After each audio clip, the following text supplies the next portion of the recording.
Okay, I would like to call this meeting to order. Will the secretary please call the roll? Mrs. Becker. Mr. Cummings. Here. Mr. Goswami. Here. Ms. Guas. Here. Mrs. Herrick. Here. Mr. Hong.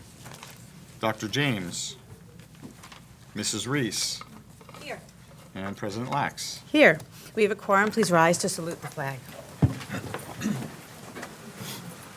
I pledge allegiance to the flag of the United States of America and to the republic for which it stands, one nation, under God, indivisible, with liberty and justice for all. Good timing. Okay. The New Jersey Open Public Meetings Law was enacted to ensure the rights of the public to have advance notice of and to attend the meetings of public bodies in which any business affecting their interest is discussed and acted upon. In accordance with the provisions of this act, the East Brunswick Board of Education has caused notice of this meeting to be published by having the date, time, and place posted at the Board of Education offices. Written notice was also provided to the Sentinel, the Newark Star Ledger, the Home News Tribune, the Alternative Press of East Brunswick, and the Municipal Clerk of East Brunswick.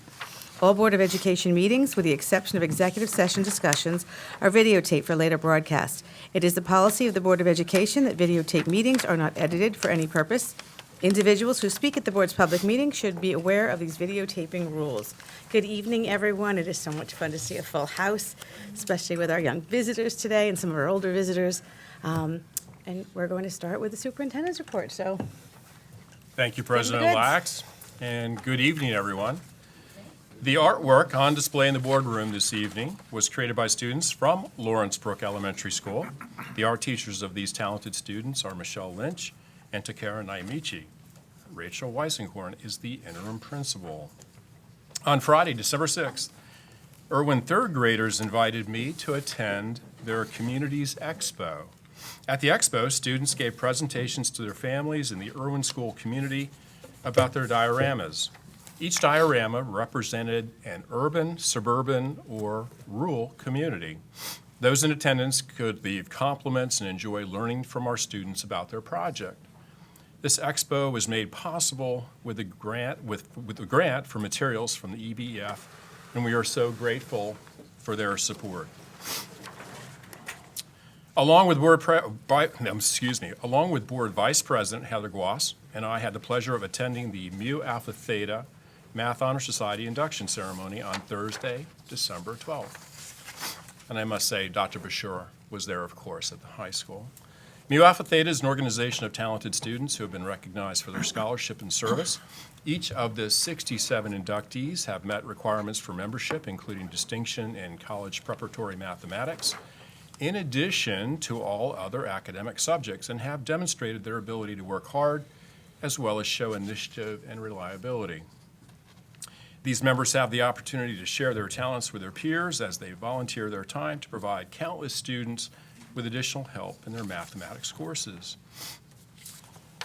Our own Aramark district chef, Jim Navolo, made guest appearance at each elementary school in November. In an effort to introduce more culinary diversity to our students, Chef Jim and the child nutrition staff prepared and served a chickpea tikka masala quesadilla. This event was fun, exciting, and tasty, but most importantly, the feedback we received from the students was memorable. Let's take a look at some of the highlights from the visiting chef experience.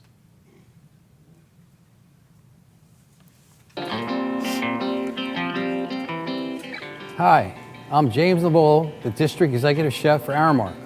For the past 10 years, I've been on a mission to make school lunches awesome here in the East Brunswick Public Schools. What I really love about working here is the incredible diversity in our community.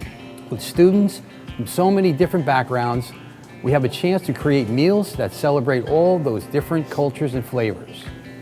To add some culinary diversity to the elementary schools, I featured a special menu item and personally served it to each school during lunchtime. The featured entree was a chickpea tikka masala quesadilla. I like how the texture is, the bread and the cheese balls are my favorite, and the yogurt is my favorite. It's like so sweet, and I like to dip it in it. I love it so much. Why? Because it's good. I like how they changed it up and added these and this new new options like tomatoes and this. In the end, we feel that school shouldn't just be about books, tests, and homework. It should also be about trying new things and having different experiences. Allow us, the Child Nutrition Department, to be your child's culinary tour guide throughout their time in the East Brunswick Public Schools. Thanks for watching. And the full video can be found on our website under Child Nutrition. The Student Services Department facilitated a holiday gift drive for our displaced families in the district. A total of 20 families participated, with 38 students getting special deliveries from their wish list of holiday items. We are so thankful for the generosity of the East Brunswick Public School staff for their participation in providing happy holidays to our little ones. And besides the fun gifts, each displaced student also received a Walmart gift card thanks to the generosity of the Mayor's Charity Fund and residents of East Brunswick. And I do want to give a special shout out to Ms. Danielle Blaylock and her entire team who assembled everything, and these bags and gifts were spread throughout this office and offices, and they were sent on their way today. So everything's good, right?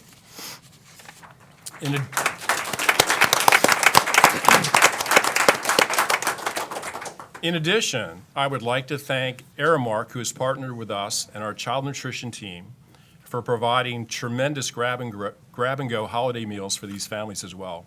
And tomorrow, 61 meals will be delivered to our displaced families to enjoy over the break. So that's awesome as well. So thank you to Aramark and Child Nutrition team.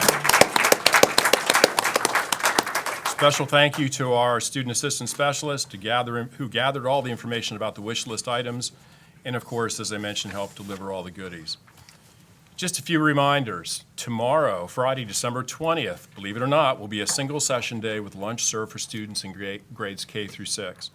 The district will be closed Monday, December 23rd through Wednesday, January 1st.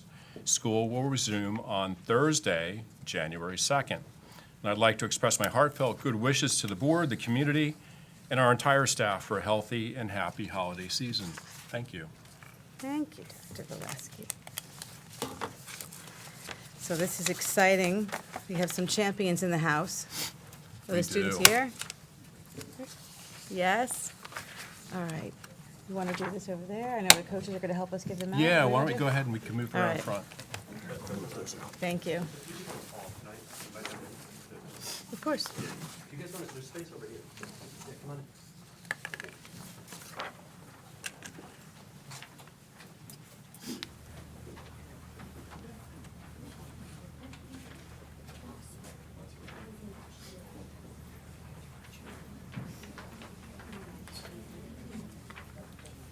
We might as well bring them all in and bring them up here. Absolutely.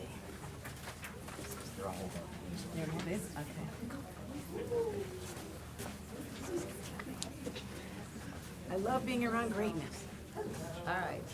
So before we can completely acknowledge you, I have to do the business portion of it. So I'm going to ask for a resolution from the board. Move that the Board of Education approve the following resolution. Whereas skillful play along with motivation, determination, and exemplary sportsmanship led the East Brunswick girls tennis team to the Group 4 state champions. And whereas the girls tennis team had a 19-1 overall record and a 12-0 in the GMC, also earned Team of the Year honors for the Greater Middlesex Conference. The girls tennis team were the Group 4 state champions. And whereas this accomplishment, a tribute to the dedication and commitment of the team, has brought local and state recognition to their school, the district, and to the community. Now therefore be it resolved that the East Brunswick Board of Education recognizes and commends these East Brunswick students, their coaches, Corey Whitmer and Deborah Mangino, for this outstanding achievement. And I'm going to ask you to, before I ask, actually, thank you, Mrs. Becker. Second. Thank you. We're tied. Mr. Hong, who braved to get in here. Any discussion? All those in favor? Aye. Opposed? Motion carries. And if I can have the proud coach call out your students for me, please. All right, Andrea Barayan.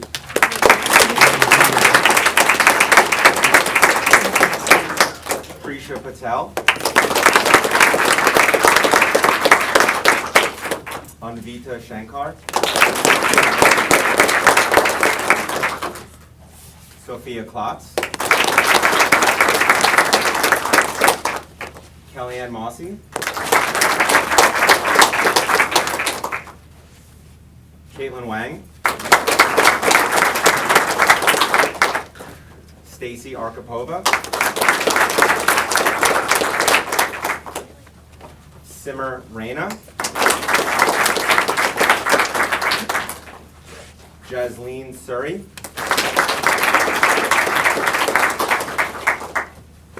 Kayla Young.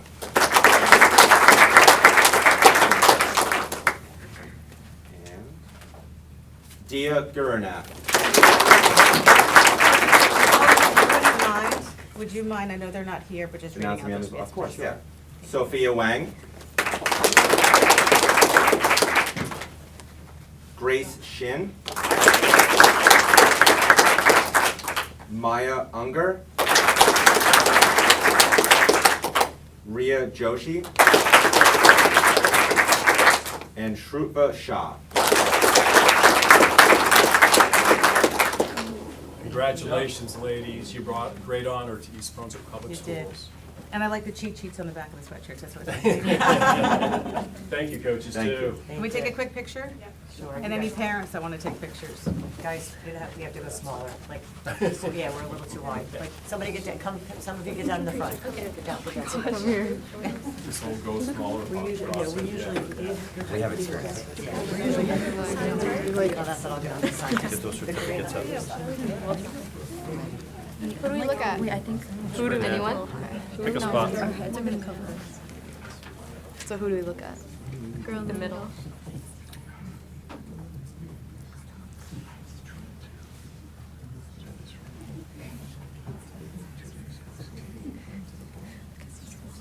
Couple more. Photo op. Photo.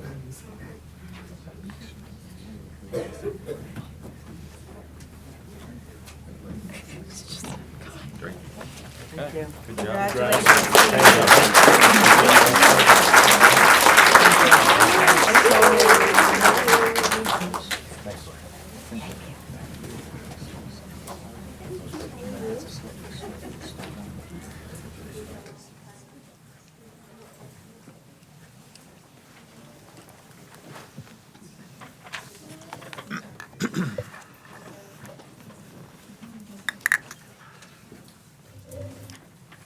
Honoring our student athletes is what it's all about, right? They're the total package. And I see some of our friends from Lawrenceburg waiting here. So I'm hoping that we'll see some of you back in a couple of years. It's always fun when you have the high schoolers here on a night that Learn Across the District is here. So, a special treat for the board and for all of our accompanying guests. Lawrenceburg is going to share a presentation with us this evening.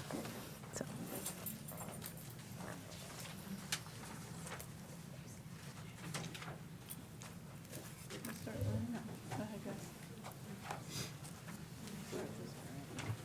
They got it. All right. You got it. Great.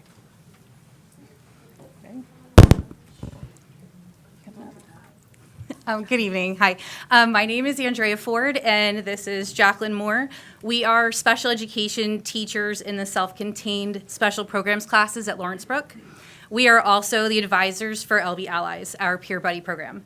We're truly honored to be here today, and we're especially grateful to the East Brunswick Board of Education and our district for granting the LB Allies program recognition as an official club at Lawrenceburg this year. While the program has existed for several years, this is the first year that LB Allies has been an official club and can expand now because of your support.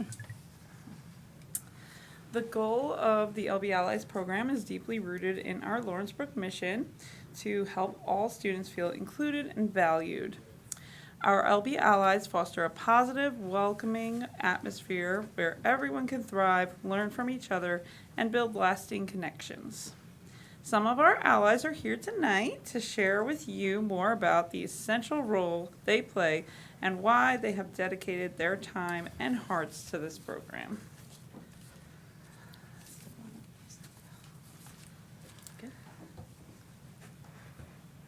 LB Allies are fourth grade students who volunteer to spend time with the students in the self-contained special education classes once per week.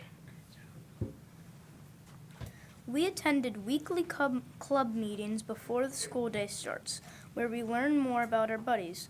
We learn and communicate during these meetings. We also create special activities to do when we visit their classes.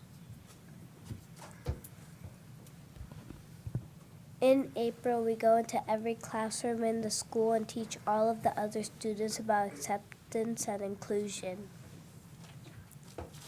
Our teachers asked us why did we become LB Allies. Here are some of our responses.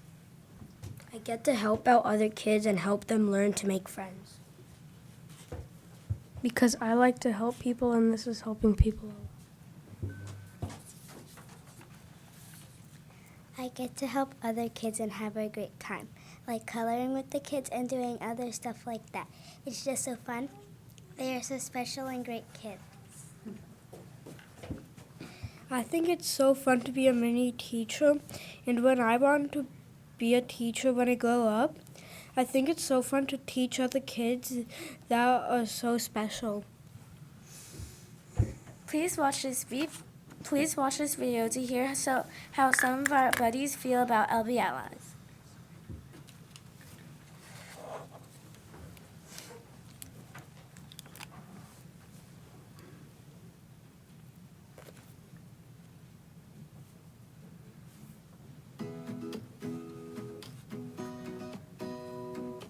I love the LB Allies. They are my friends and are fun. I like drawing with my LB Allies because it is fun. I like LB Allies because they are nice with me. I like LB Allies always because they always to play with me. I like playing kinetics and with moms and them. I like when they come to my classroom because we had fun. I like LB Allies because we need more kids to be friends with. Our last friend was a little hard to hear, but what she was saying was that she likes LB Allies because she needs more friends to play with. And so that was really important for her. Thank you for letting us share about LB Allies with you. We hope that every school could have a program like this. Thank you.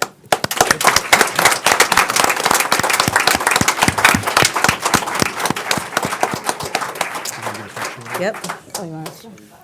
Can we get all of our friends and Mrs. Weisger, your proud principal, we'll take a quick picture?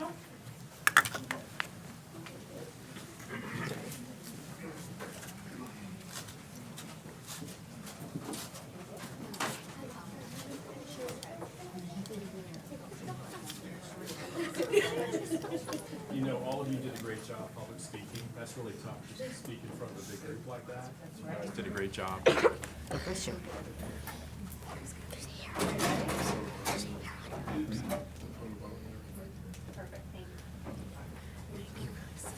Wait, there's a couple. I was an elementary parent, I remember these days. Every picture they let you get. Thank you so much. Great job, you guys.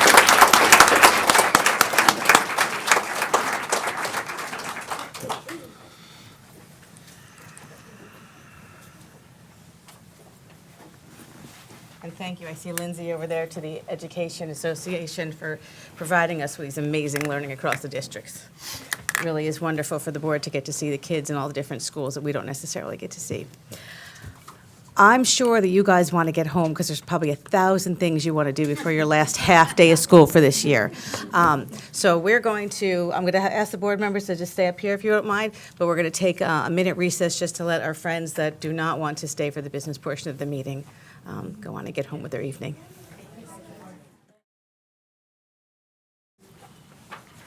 There we go. Poor Scott has to follow that. and Joe. All right, I'm going to turn this over to Mr. Giuliano so we can have our annual comprehensive financial report and auditor's report for 2024. Thank you, Mrs. Lax. Good evening. Tonight, we're presenting the results of operations for the fiscal year ending June 30th, 2024, and the board auditor will present the results of the legally required audit. We begin with a review of current issues and factors bearing on the district's future. We'll start with financial position and enterprise operations. The district closed fiscal year 2024 in excellent financial position and maintaining a legally accepted fund balance position. Cost savings and cost containment opportunities are regularly sought, which accrue to the annual budget in controlling costs. In addition, the district's community programs enterprise and the facilities rental enterprise have provided valuable programs and services to the community while generating revenue and an annual net income, as well as maintaining a healthy retained earnings balance. While the COVID-19 pandemic had severely curtailed revenue generating opportunities during the fiscal years 2020 and 2021, the two enterprises' retained earnings provided the financial wherewithal to sustain these functions throughout that time. Over the last several years through 2024, the community programs and facilities use enterprises have resumed generating revenue to support the annual budget. The enterprises are financially stable enough to meet their obligations and continue its business-type operations into fiscal year 2025 and beyond. State aid. Notwithstanding the current financial position and the benefits from the enterprise operations, the district faces general fund revenue issues for the foreseeable future. This is largely due to the substantial reduction in fiscal year 2025 state aid, as well as unanticipated costs that could not be projected to support services to special needs students. These factors, along with overall operational cost increases, required significant budgetary reductions that included the elimination of 51 positions. It is impossible to accurately forecast the future impact of state aid, as it will not be known until the New Jersey Department of Education releases fiscal year 2026 state aid data in February or March of 2025.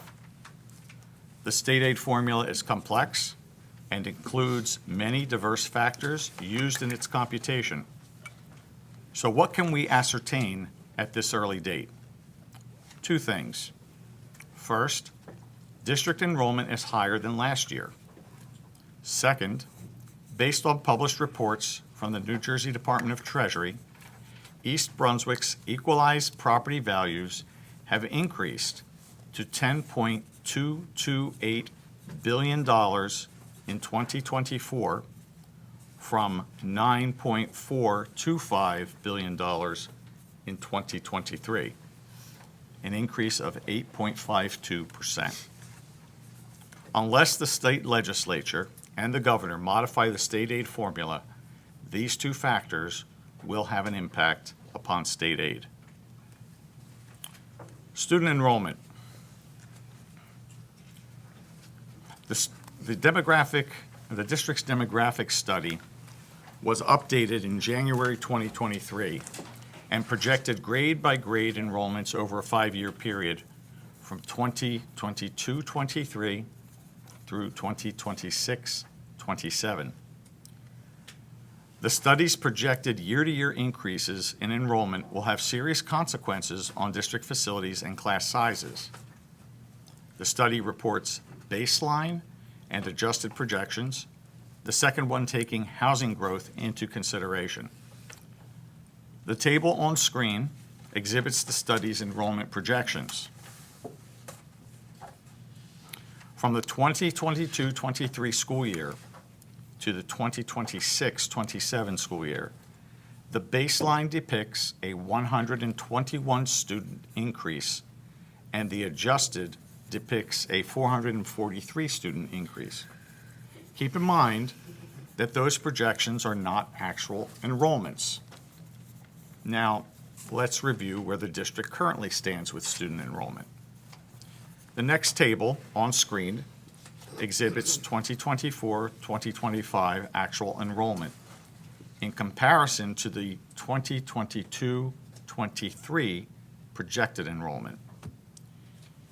In 2024-25, the total enrollment already exceeds the 26-27 baseline projection by nearly 21%.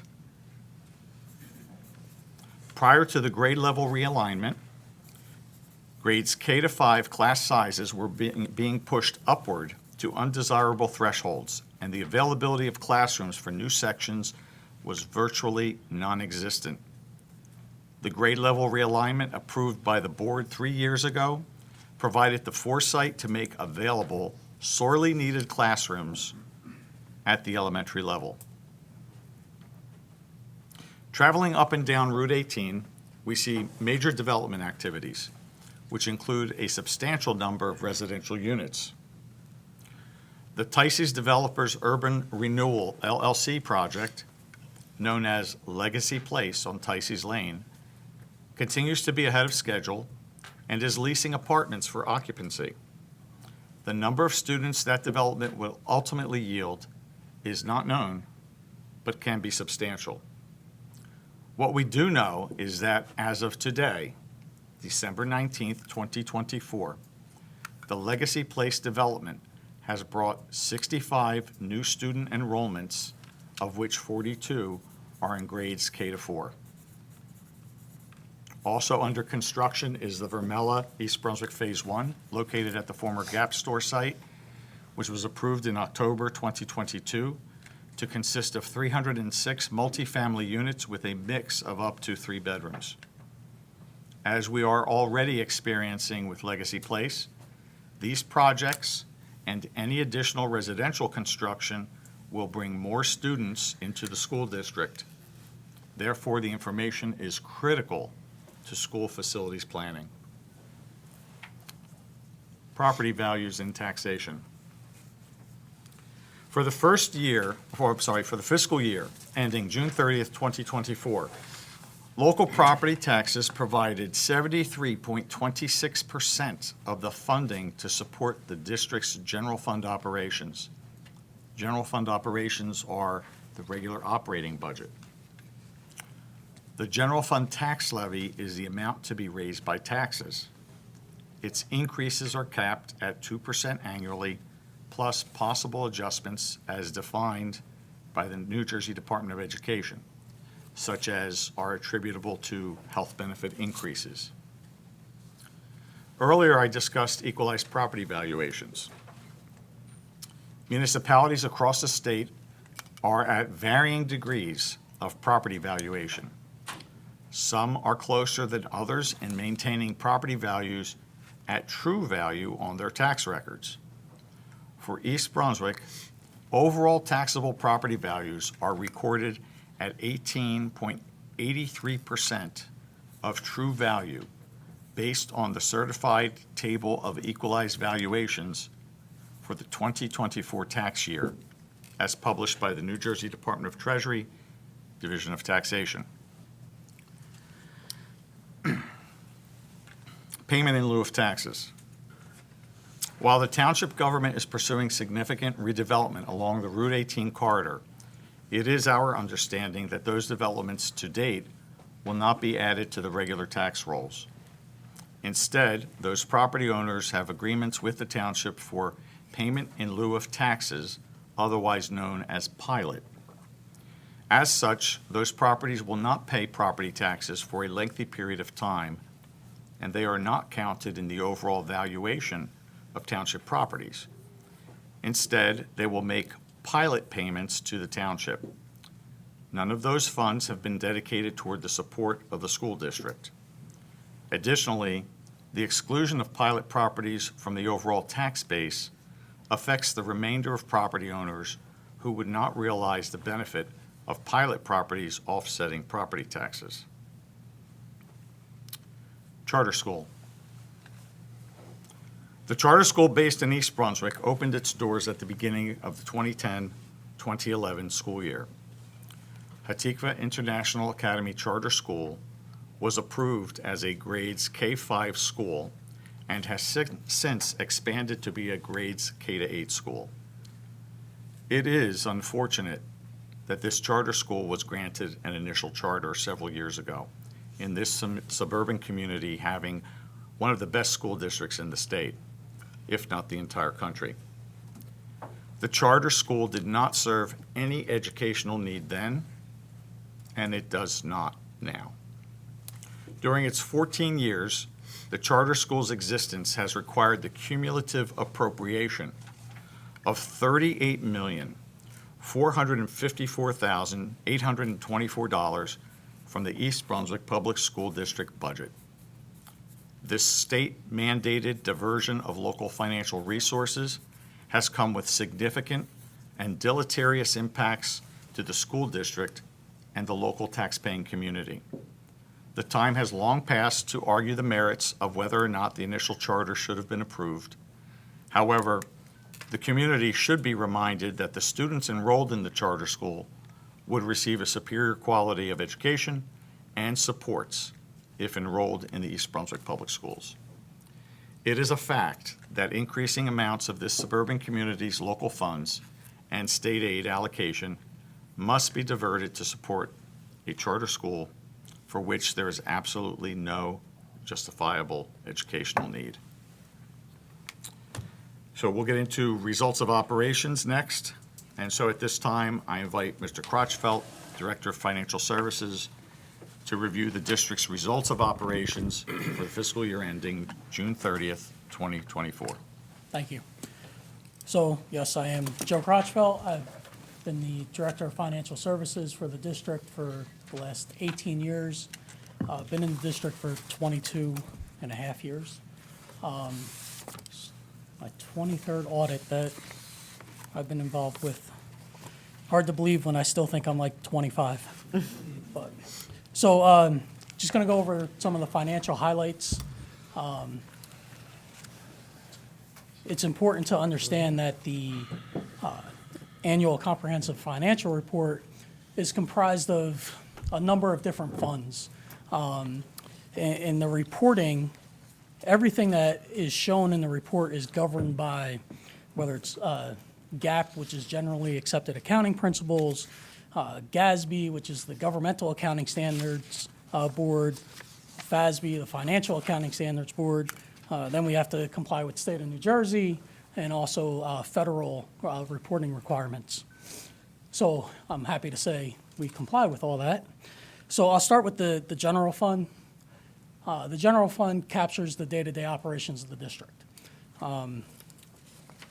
We bring in revenue. This past year, we brought in $188 million, almost $189 million in revenue. That was comprised of mainly local taxes and state aid. You'll see local taxes of $139 million, state aid of $42 million, which was an increase from the prior year of about $5.5 million. But as we've talked about at length over the last several months, for the fiscal year 2025 year, our state aid was reduced ultimately by about just over $3 million. We've had major transfers in from our enterprise funds of $2,250,000, and I'll talk about that in a little bit. Other, which is interest on investments, happy to report we brought in almost $1.6 million on interest on investments. We'll have to keep an eye on that as interest rates start to come down. It's better for maybe us personally, but not our investments. And some tuition that came in for students that we receive. And please, if you have any questions on any slides, please just interrupt. We had $192 million in expenditures, the vast majority going directly to student instruction, general and special education, student-related services, making up $96 million, which was an increase of over $6 million from the prior year. Another important thing to know, I'm not going to read every number on the screen. The district and school administration, human resources, finance, information technology, that 12.1 million, that is a decrease of over $500,000 from the fiscal year 2023. So we're always trying to make sure we're maximizing the dollars that go and impact students. The charter school, $5 million almost, which was up over $500,000 from the prior year. Student transportation, $14 million. That was also an increase, as we've talked about, over the last several years. We're continuing to see an increase in costs for transporting students, especially with contracted routes.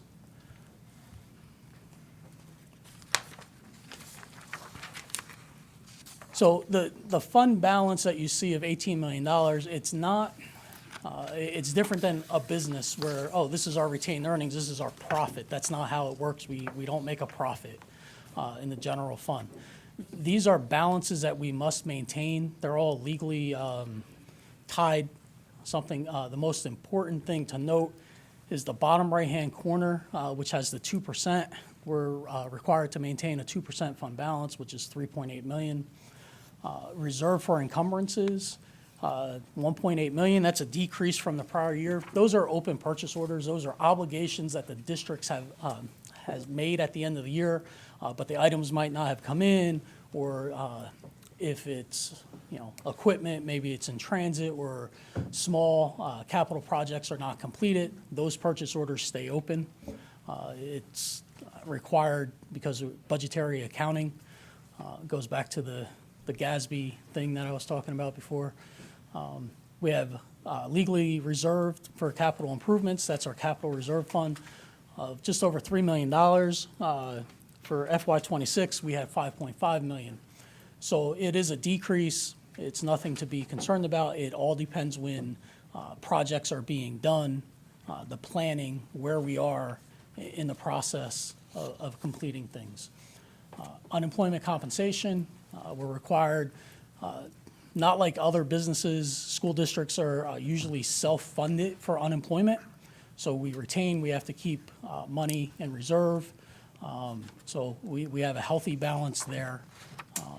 It's also important to note we couldn't take that unemployment compensation balance or the capital reserve and use it to offset other expenditures. It's all restricted and has to be done, used for specific purposes. $4.6 million is currently being used in this year's budget to offset the budget, and there will be $3.5 million as of the end of the 24 fiscal year that will go to the 25-26 budget. Before you proceed on that, I just want to reiterate something. You talked about the legally required unreserved of 2%. That's the maximum that a school district can retain. It's the kind of like the emergency box on the wall, the glass box, and in an emergency, you break that glass box and you grab what's there. $3.8 million, it's not much, but that's all we're allowed to retain. So I think that's an important thing to underscore. The next fund is a special revenue fund.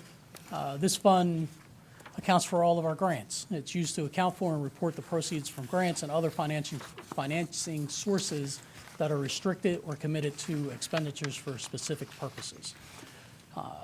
In the past, I've always referred to the special revenue fund. It's money we receive that have strings attached, all right?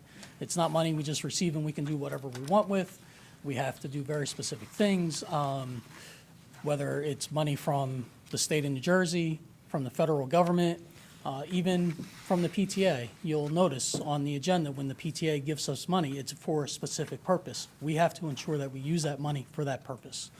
And if there's any change, we have to go back and get permission. Same thing with the EBEF. So this slide talks about the major grant awards. As you see, EBEF, very consistent. That $67,000 for the fiscal year 2024 is money that we received and managed. The EBF does a lot of other grant awards specifically or directly to the teachers. We have a process with them depending on the dollar amount, what they're purchasing. PTA and other, difference, it went down this past year, about 50,000, 49,000. Other, we get money from Target. If the PTA, if you sign up for the Target Awards program, money comes into the schools. Various other local organizations that gift us money. Parents gift us money sometimes or equipment. IDEA is, we use that for special education tuition in this district. You see 2.3 million. It was an increase of about $200,000, which is great. But as we all know, the federal money coming in to support the special education programs is not enough to keep pace with the increase in costs. So it's great that we receive more, but it's not, if our special education tuition costs are going up 10%, we're receiving, 2% of an increase from the federal government. The title grants, or No Child Left Behind, as I used to call, we had a significant decrease from the prior year, down to $600,000. I am happy to report that for the FY25 year, it went back up to prior levels. We did spend quite a bit of time talking to the federal government onto why there was a decrease, and we didn't get much of an answer, but we did investigate, and the number's the number. The important thing there, our Title I grant is based off of at-risk students. Everybody needs to understand that the state of New Jersey's thresholds for low-income at-risk students is different than the federal thresholds. State of New Jersey, they do whatever the percentage is of poverty, whereas the federal government does poverty levels. It's not based off of our low-income reporting that we do. The federal government takes various reports, compiles it, income tax reports and whatnot to determine the levels. Then the last major award is the Adult Basic Education Grant, which we've seen increases year over year over the last several years.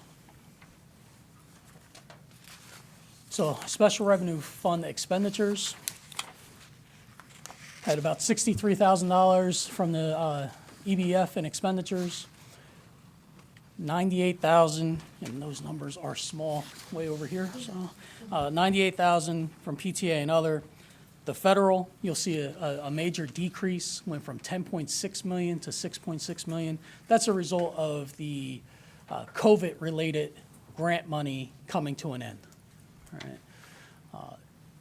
Special Revenue Fund expenditures, we will receive grants in year one, and typically you have until year 2 or year 3 to spend them. So, we didn't receive those awards in the prior year. They were older, running out, and I'm happy to report, with all the COVID money, we spent that money and made sure we maximized it to the fullest extent. State, this $611,000 in expenditures, that covers your non-public funds that flow through the district. Even though we cannot control how non-publics use those funds, the state funnels it through us. We're a middleman, and you'll see various resolutions for certain purchases for non-publics on the agenda. And then other is interesting. It goes back to the compliance piece I talked about before. It's not a grant, it's the student activity funds. So a couple years ago,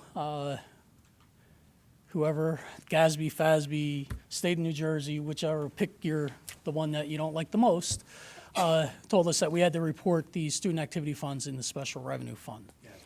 Thank you. So it's interesting to see that, we had almost $900,000 worth of expenditures just from our student activity funds. that's a significant amount and a testament to, how involved the students are in the amount of fundraising and things that they do. Capital projects. This is my favorite slide. I'll tell you in a second.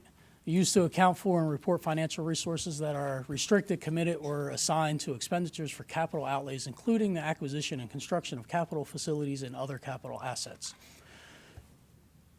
Typically, everything accounted for in this fund relates to bond issues. So if we do major construction, when we were doing construction on Hughes and Memorial, it was accounted for in this fund. For the FY24, we had no revenues or expenditures in the capital project fund because we don't have any of those type of projects active. If we issue additional debt for, say, the construction of a new high school, it would be accounted for in this fund. Debt service fund, it's used to account for your principal and interest. We refer to it often as our mortgage when we do issue debt. So as of June 30th, 2024, we had bonds payable of $53 million. It was comprised of the 2022 refunding issue of $37.5 million that we refunded bonds to capitalize on better interest several years ago. That was the Hughes Central in Lawrenceburg bond issue. The 2020 refunding bond issue, which has $9 million left, that was from Memorial. And then the 2018 Energy Savings Improvement Program of $6.5 million. This is interesting because this was not funded with bonds. It's funded and paid through the general fund from savings due to improvements to the energy system, solar panels, whatnot. But to make it complicated, we have to report these bonds in the debt service fund, not in the general fund.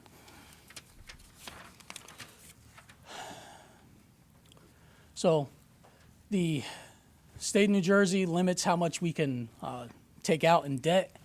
You can have 4% of the average equalized value. The current debt limit is $366 million. We have 54 in net debt. It takes into a calculation of how much is out there. That represents 14.91%. Which means we can legally borrow $312 million. That would maximize how much we can borrow, and that number does change from year to year, depending on, how much we pay off, the equalized value. For reference, like I said, it's $312 million this year. Last year it was $291 million. So as we go further down the line with principal, we pay off more and more principal, that dollar amount will increase. Enterprise funds, used to account for operations that are financed and operated in a manner similar to a private business. Costs of providing goods and services are financed through user charges. So we have several enterprise funds. Child nutrition, food service. We had total operating revenues of almost $2.8 million, non-operating of $1.9 million. The non-operating consists of your interest on investments and then the subsidies from the federal and state governments. For every meal we sell, we get, or that is purchased, provided to a student, we get a certain dollar amount. Total operating expenses of $3.8 million. Change in that position of $862,000, which is a significant increase over the prior year. FY23, we had a change in that position of $712,000, which is hard to believe because it wasn't a long time ago. 10, 11 years ago, we were talking about outsourcing the whole operation because we were losing money, and the state of New Jersey requires that this fund be self-sufficient. I think it's a testament to the board being very supportive, the partnership that we have with Aramark and Evocate, who is our consultant. We've really turned around this program, and I think this chart here shows speaks volumes. It goes back to FY 2018, before the pandemic. You can see we were doing under 900,000 meals a year, comprised of breakfast, lunch, and a la carte equivalents. 2019, we increased over 900,000. The pandemic hit, of course, we went down. We were all grab-and-go meals for the FY21 year, and then when we returned in FY22, all meals were free. So we served over 1.2 million meals, almost 1.3. FY23, we went back to normal business. So, of course, we dropped everything back, went back to, the free and reduced, paid, traditional meal setup. So once we went back to normal, we expected our meals to go back to pre-pandemic levels, and it didn't. And I'm happy to report in FY24, we served over 1 million meals. And that's a testament to, I saw Kathy step out, I would give her a hand. Mike, who is the Director of Food Operations for Aramark. Tim is here, he's relatively new to the staff, he's the Assistant Director, and then Carla, you can wave Carla, she's the Secretary, and Kathy, which the board knows, she's the coordinator. And they just do an excellent job, along with our staff. And, I would be remiss if I didn't say part of turning around the operation was the partnership with the union at the time to, there were staff, child nutrition staff at the time that took pay freezes, their red line, and that allowed us to really change how we operate. Community programs. One more thing about child nutrition. Any money that we make in child nutrition, we cannot turn over to the general fund, to the district. It has to stay in food service, and that has allowed us to make a lot of equipment purchases. Recently, we just awarded a bid to redo the service lines at Hughes. On tap, we have the service lines at Frost and Warnsdorfer. So it's great that we can reinvest into those programs. Community programs, total revenues of 3.6, almost 3.7 million. Community programs is comprised of 4 major areas. Early morning program, 549,000. After school, $1.3 million. Early learning academy, $1.4 million. And then other, $357,000. So the first 3 programs all saw increases in revenue. The other, which is a catch-all, is enrichment. The one-off programs that we run for the students stayed the same, but we did see an increase in overall revenue. Total expenditures of $2.7 million, resulting in income before transfers of $900,000. The fund transferred $1.2 million to the general fund to offset operations. This chart shows over the last several years, since 2018, the transfers over to the general fund. As you can see, in FY 2020, 21, and 22, we didn't transfer anything because of the pandemic. Mr. Juliana spoke about that earlier. Because of the financial position of this fund, we were able to maintain, offer programs, pay people during the pandemic, and continue to operate. FY23, we did do a transfer. At the same time, we were building up our retained earnings, and we are in a very healthy place. Facilities rental. Total revenues over $1 million. This is a record for us. To bring in that much revenue from the JM Pack and the other small rentals we do, but it's mainly JM Pack, is a testament to the staff, the commitment of the district. We are already booking for 2026. We do no advertising, and when I say we're booked. All right, like there's 3 weekends that we don't book because of holidays, so there's people literally calling nonstop to get in. So we can be selective, and it's been a great operation. Total expenditures of $567,000, income before transfer of $467,000, and we transferred $879,000 over to the general fund. This chart again shows what we've transferred over to the general fund. Again, we did not rent out our facility at the end of 2020, 21, or 22. Started back with operations in 23, and we're, like I said, I think we're doing amazing. Technology. This is the insurance. We're self-insured for the technology, for the laptops. Parents can pay.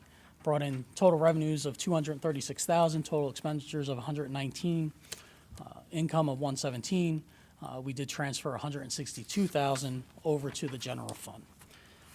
So financial facts. This doesn't change much from year to year, so a little redundant. As a district, we manage over 25 bank accounts, maintain compliance with all of our tax filings. We issue over 400,000 tax forms a year. At 4,000, what did I say, 400,000? Sometimes it feels like 400,000. Process 650 journal entries. That doesn't mean we have 650 mistakes.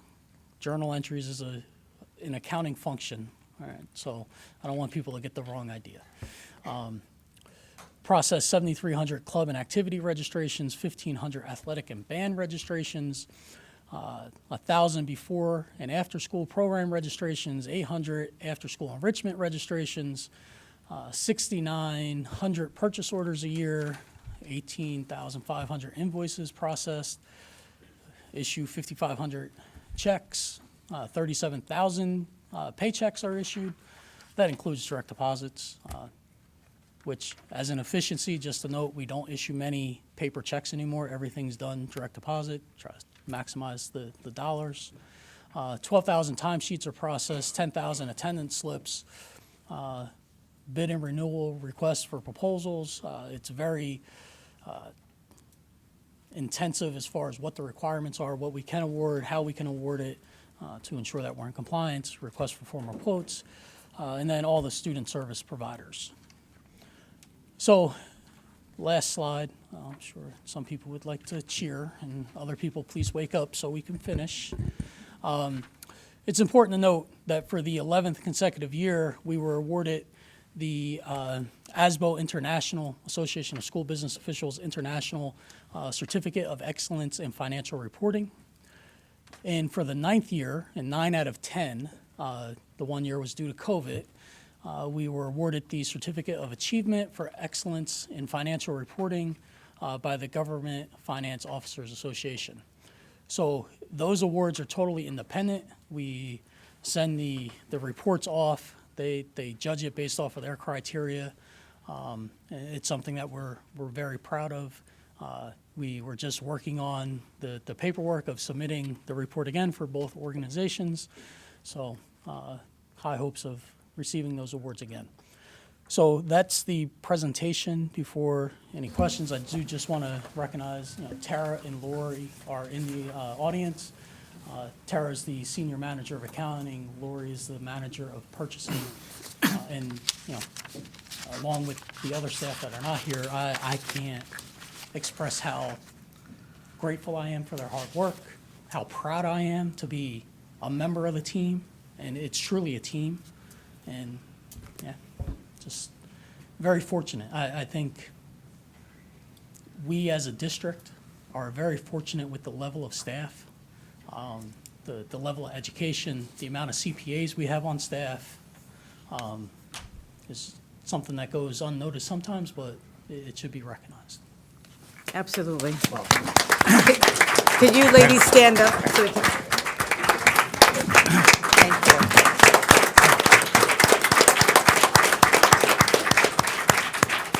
I want to add my appreciation because Joe is absolutely right. We function as a team, and there's no I in team, as is often said, right, Joe?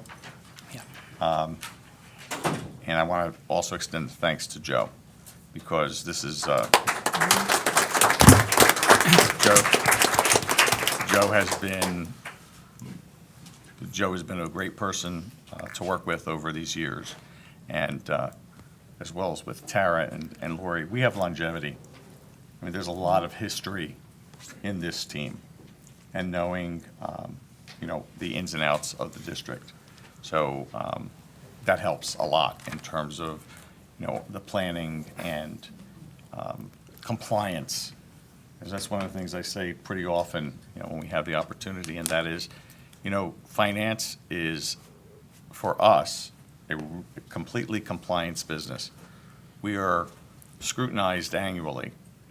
You'll hear from our auditor in just a few moments, but it is the only area that is subjected to the kind of scrutiny that will be talked about. And we're very proud of the fact that we step up to the mark, and we have done so consistently. So thank you to my folks. I appreciate everything that you do. And thank you to the board, the superintendent. Being in compliance, dealing with us saying no or we can't is not always easy, and we do appreciate the support. Absolutely. So I have two questions, one for you, another one for Ms. Juliana. So I'm going to ask you first. So among that $188 million general fund, there's about $2.5 million transfer in. Can I understand it as this $2.5 million depends on multiple factors? Number one, we need to balance the budget. Second, we have the surplus from facility rental community program, and we have the money, and then when we need, we can transfer it to balance our budget. Can I treat it this way or read it this way? Yes. Okay. The thing that always has to be remembered is we cannot transfer to the extent where it puts those operations at risk. We were we were lucky enough to have retained earnings to get us through the pandemic. If we didn't, those community programs would have had to cease to exist. And then what would all those parents do?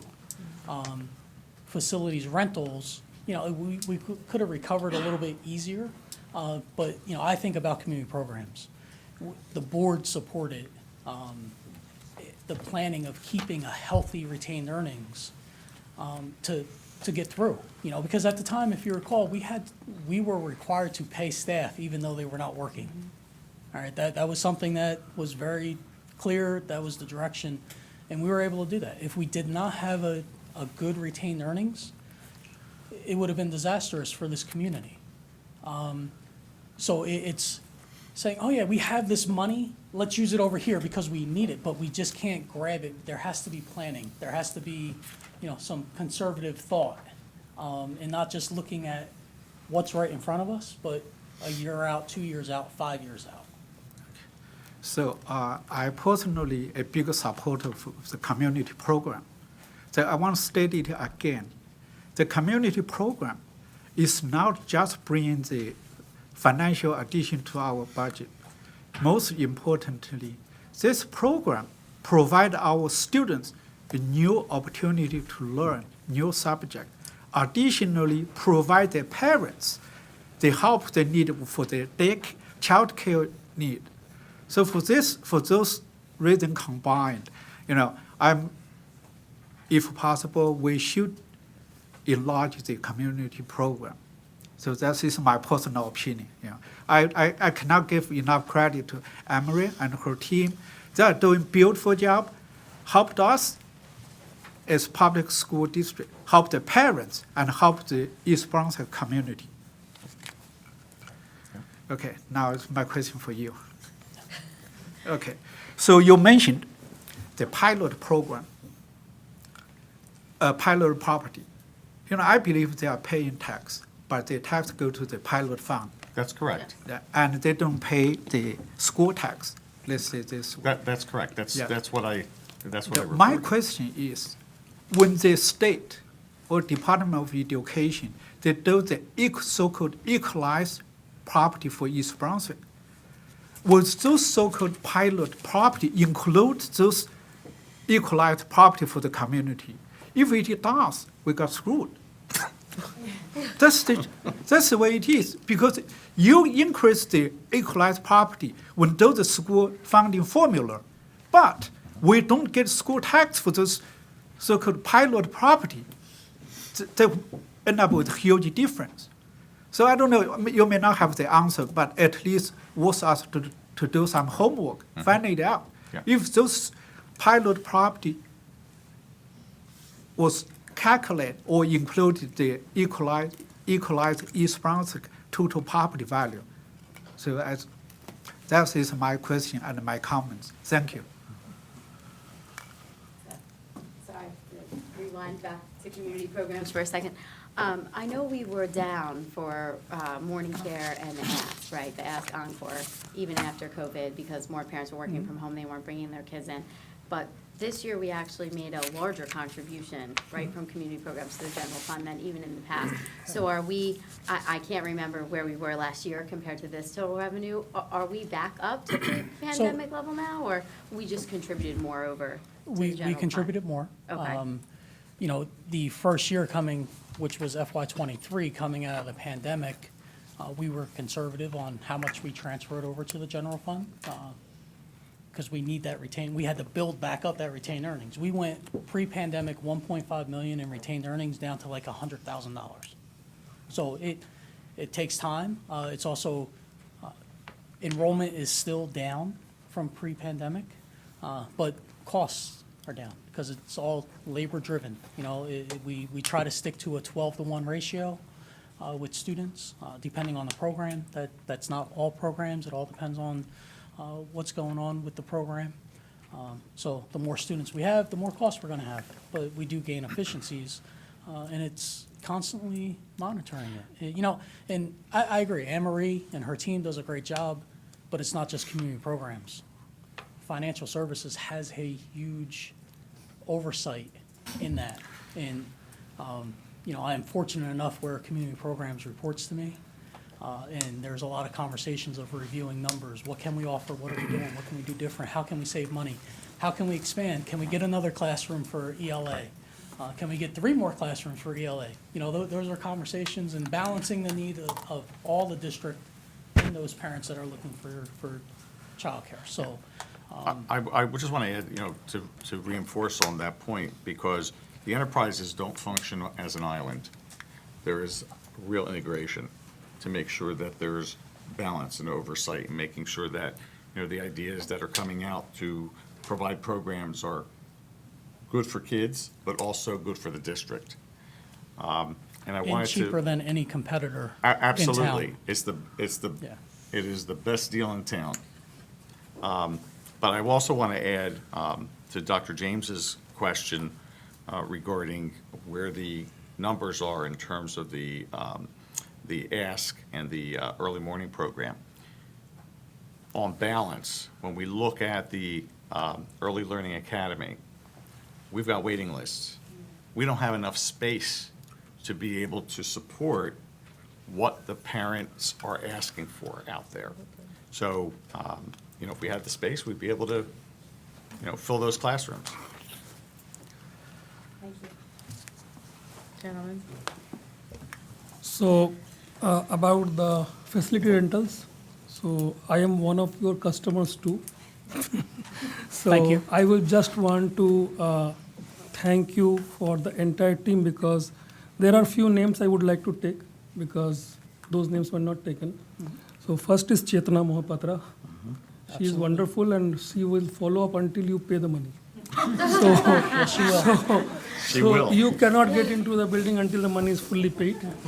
And she is really awesome and she does a great job. And Karen Keegan, I remember your name. And I forgot the person's name who is sitting third row above. Kathy. Yes, Kathy. So these people are always there when I host the events. I have been hosting for last 2 years and I will continue to host more. And this is the only opportunity I could thank you all, and security team more. Security team, admin, everyone has been phenomenal. The theater inside the the technology team, everyone The tech, does yeah. end-to-end job, and thank you to you. You have a great team. This is from the position of board member, I'm thanking you, and as a customer too, I'm thanking you.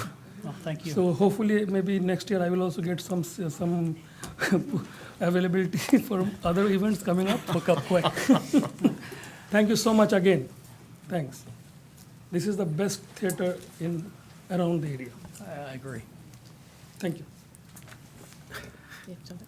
Tim? Oh. So I'm sorry, I should apologize.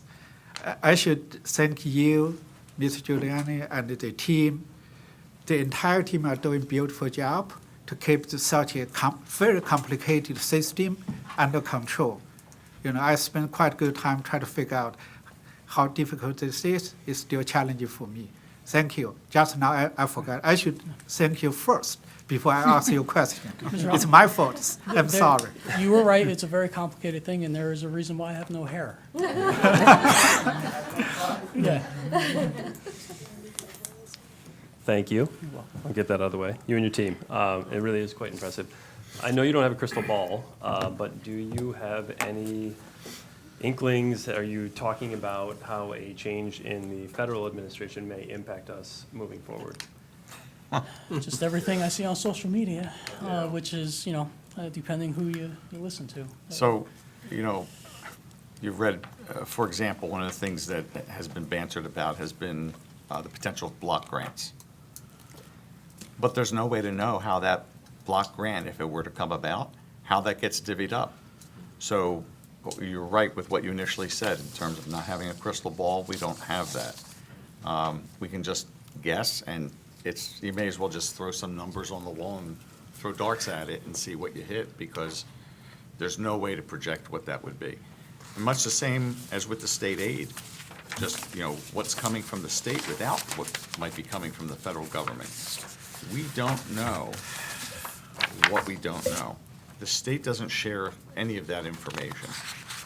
And just to kind of put a little bit of color on that, the way the state determines its state aid is they come up with what's the pot of money that they want to distribute, and then they play with the formula to figure out how do they make it work. So they back into whatever the aid ends up being. There's no way to forecast that. We can look at what the last year's formula was, which we have. We've got that down in an Excel workbook and plug in numbers. But there's a lot of hesitation to talk about that data because there's so many variables in it that we can't speak to. So. Just one thing I did want to mention about, there's been discussion about school vouchers. And if you look at states throughout the country that have experimented with that or implemented that in the past, people typically don't tend to migrate away from their school, their home school, very much. There might be some specialized schools that people will select, but that's something we have to keep our eyes on in terms of forecasting what that impact could be to East Brunswick schools for the future.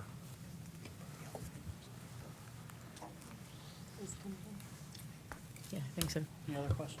I did, I'm sorry. I wanted to thank you because this presentation is always so accessible to people where this is not our line of work. I mean, I know that this is a monstrous budget, and I know how many people are stakeholders in the schools and how many people are employed by the schools, and you do make it so that it's understandable for everyone. I did want to say that I'm a huge community program supporter, both as a board member and as somebody who pays for community programs. And ELA, I have talked to people in the community who are just wishing we had more space to open more classrooms, especially in their neighborhood school. There might be a slot available, but it's not where their other children go. I am talking to more people who are saying that my own child, even parents that are working from home, the kids that are occasional use booklet people are now switching to every day because the program is so strong, the kids want to be there. So it is amazing what Anne-Marie does. The program sells itself. Absolutely. She's always trying to, we're doing this, it's not good enough, let's push the envelope. And it shows. Children that cry, and I'm not saying mine, but I'm saying mine, children that cry when you try to pick them up from school and it's too early to leave. They don't want to leave, I ask. can really, when I leave here, I cry. Yes. But those are tears of joy, aren't they? I have been turned away by my youngest, who would like me to leave her there a little bit longer, which always makes me both sad and smile. So if she really does sell the program sells itself. I would not be surprised if we don't see a rise there. My question, though, is about the pilot funding, or the pilot monies. So the new properties that are not paying taxes that would contribute to the school's budget as homeowners' property taxes do, that it goes to this pilot fund instead.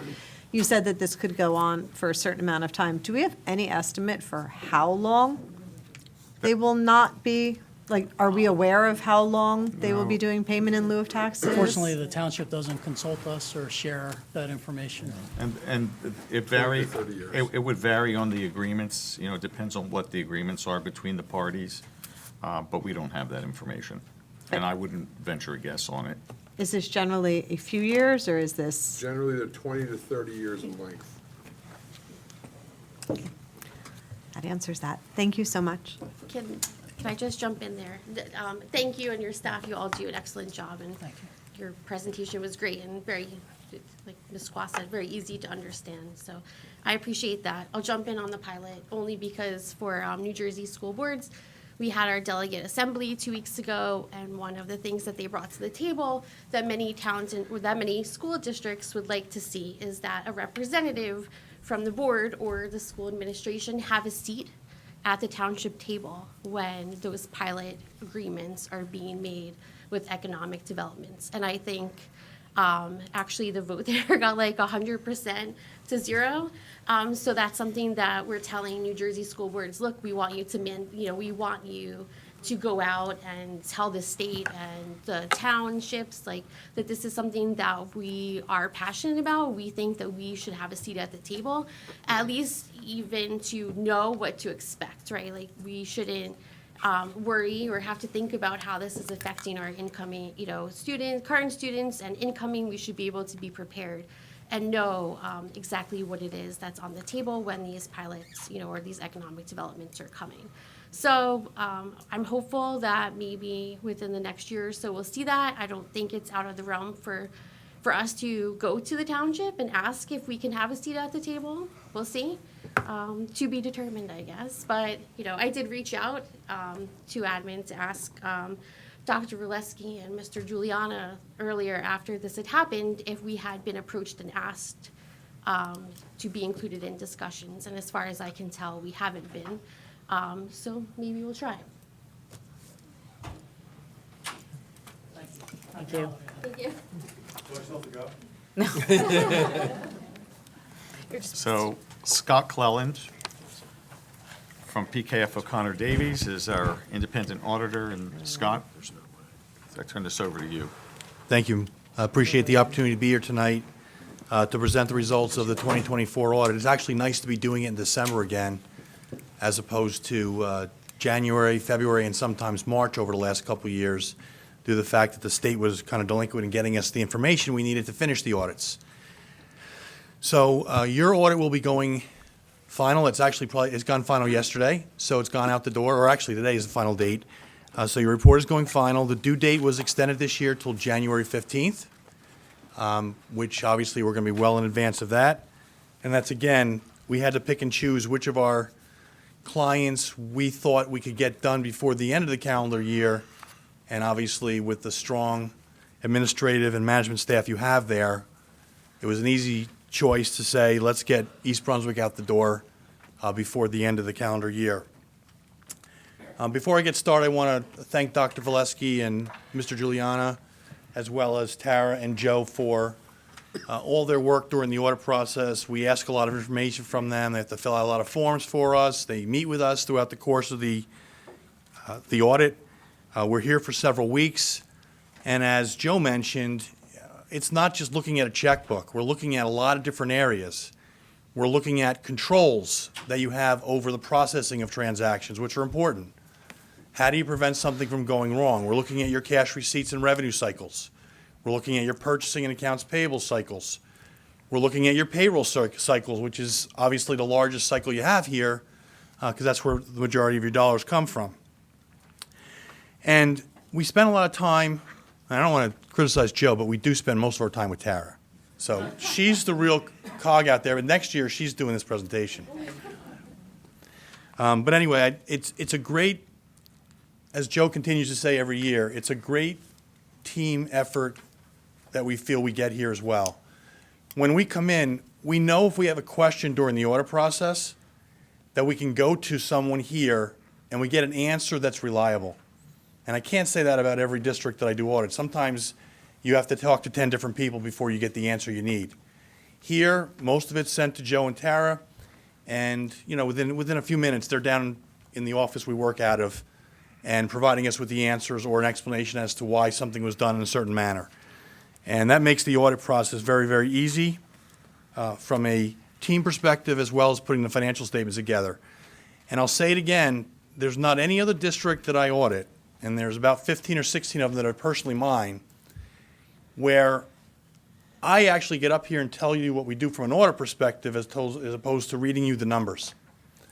Joe's the only person that I work with that gets up here, puts the effort forth, and really, as you can see, he understands the operations of this district and has the answers and has the knowledge to be able to get up here and off the top of his head rattle off numbers and provide you the information that makes it helpful for you as a board to make decisions going forward.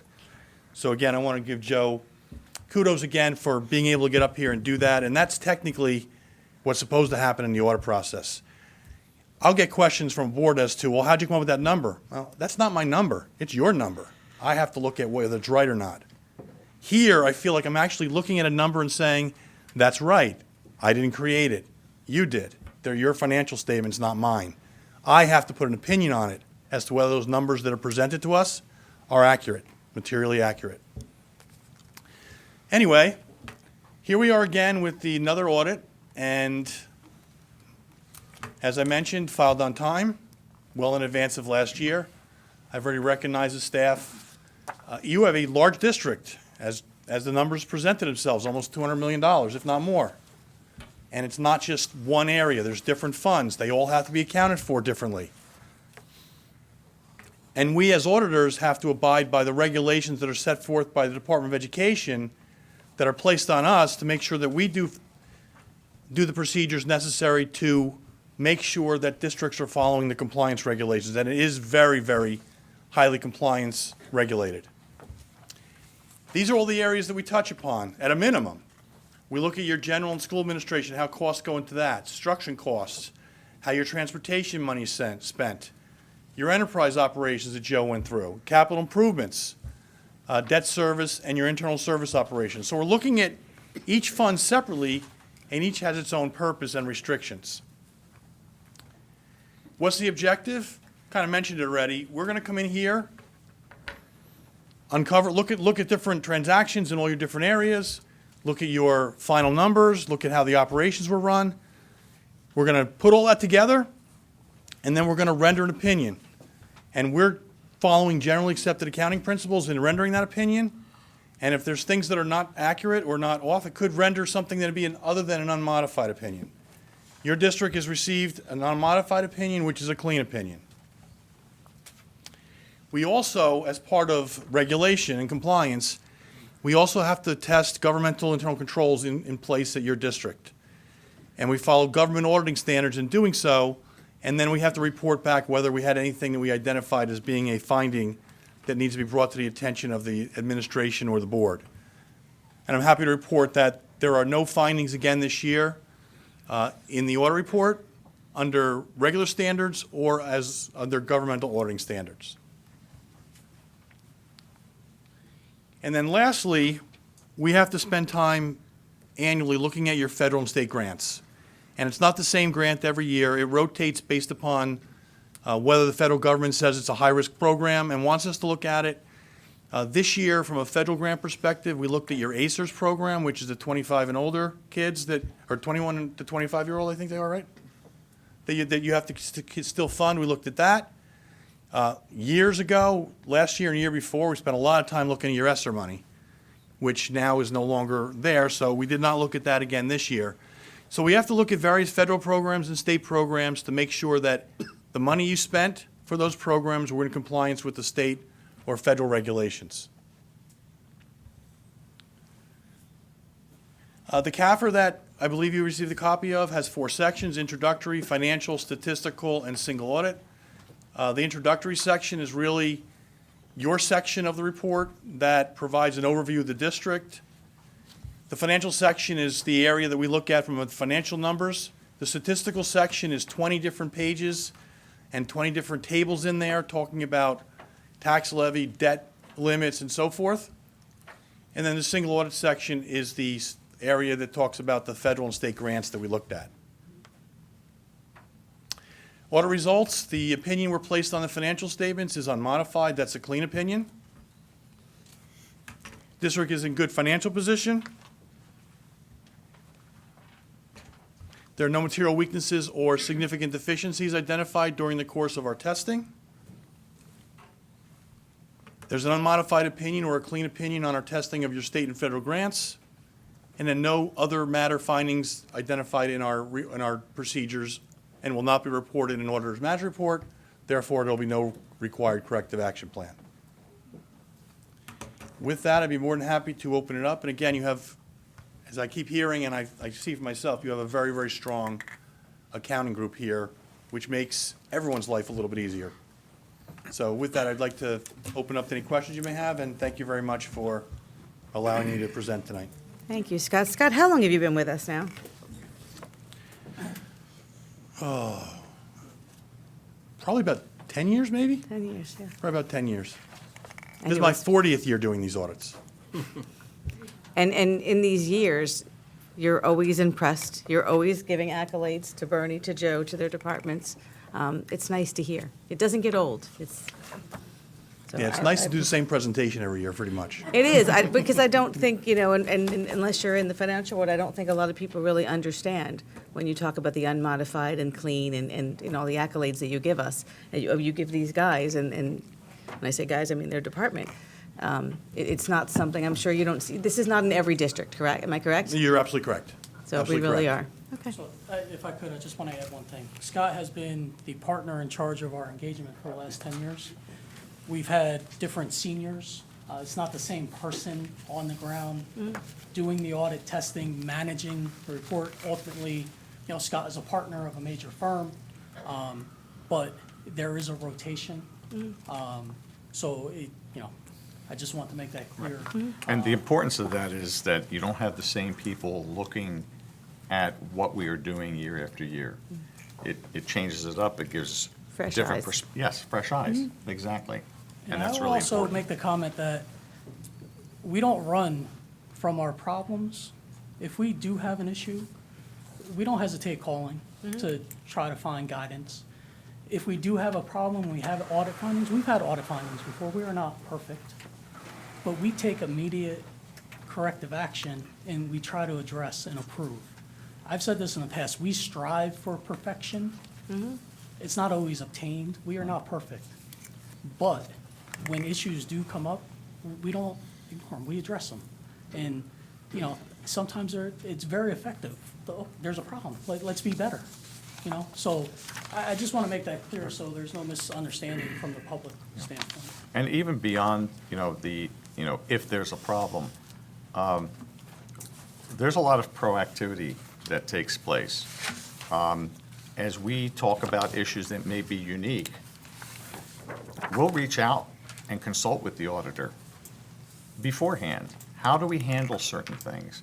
This is what we think, and go through the steps. Do you agree? Or is there another way for us to do things?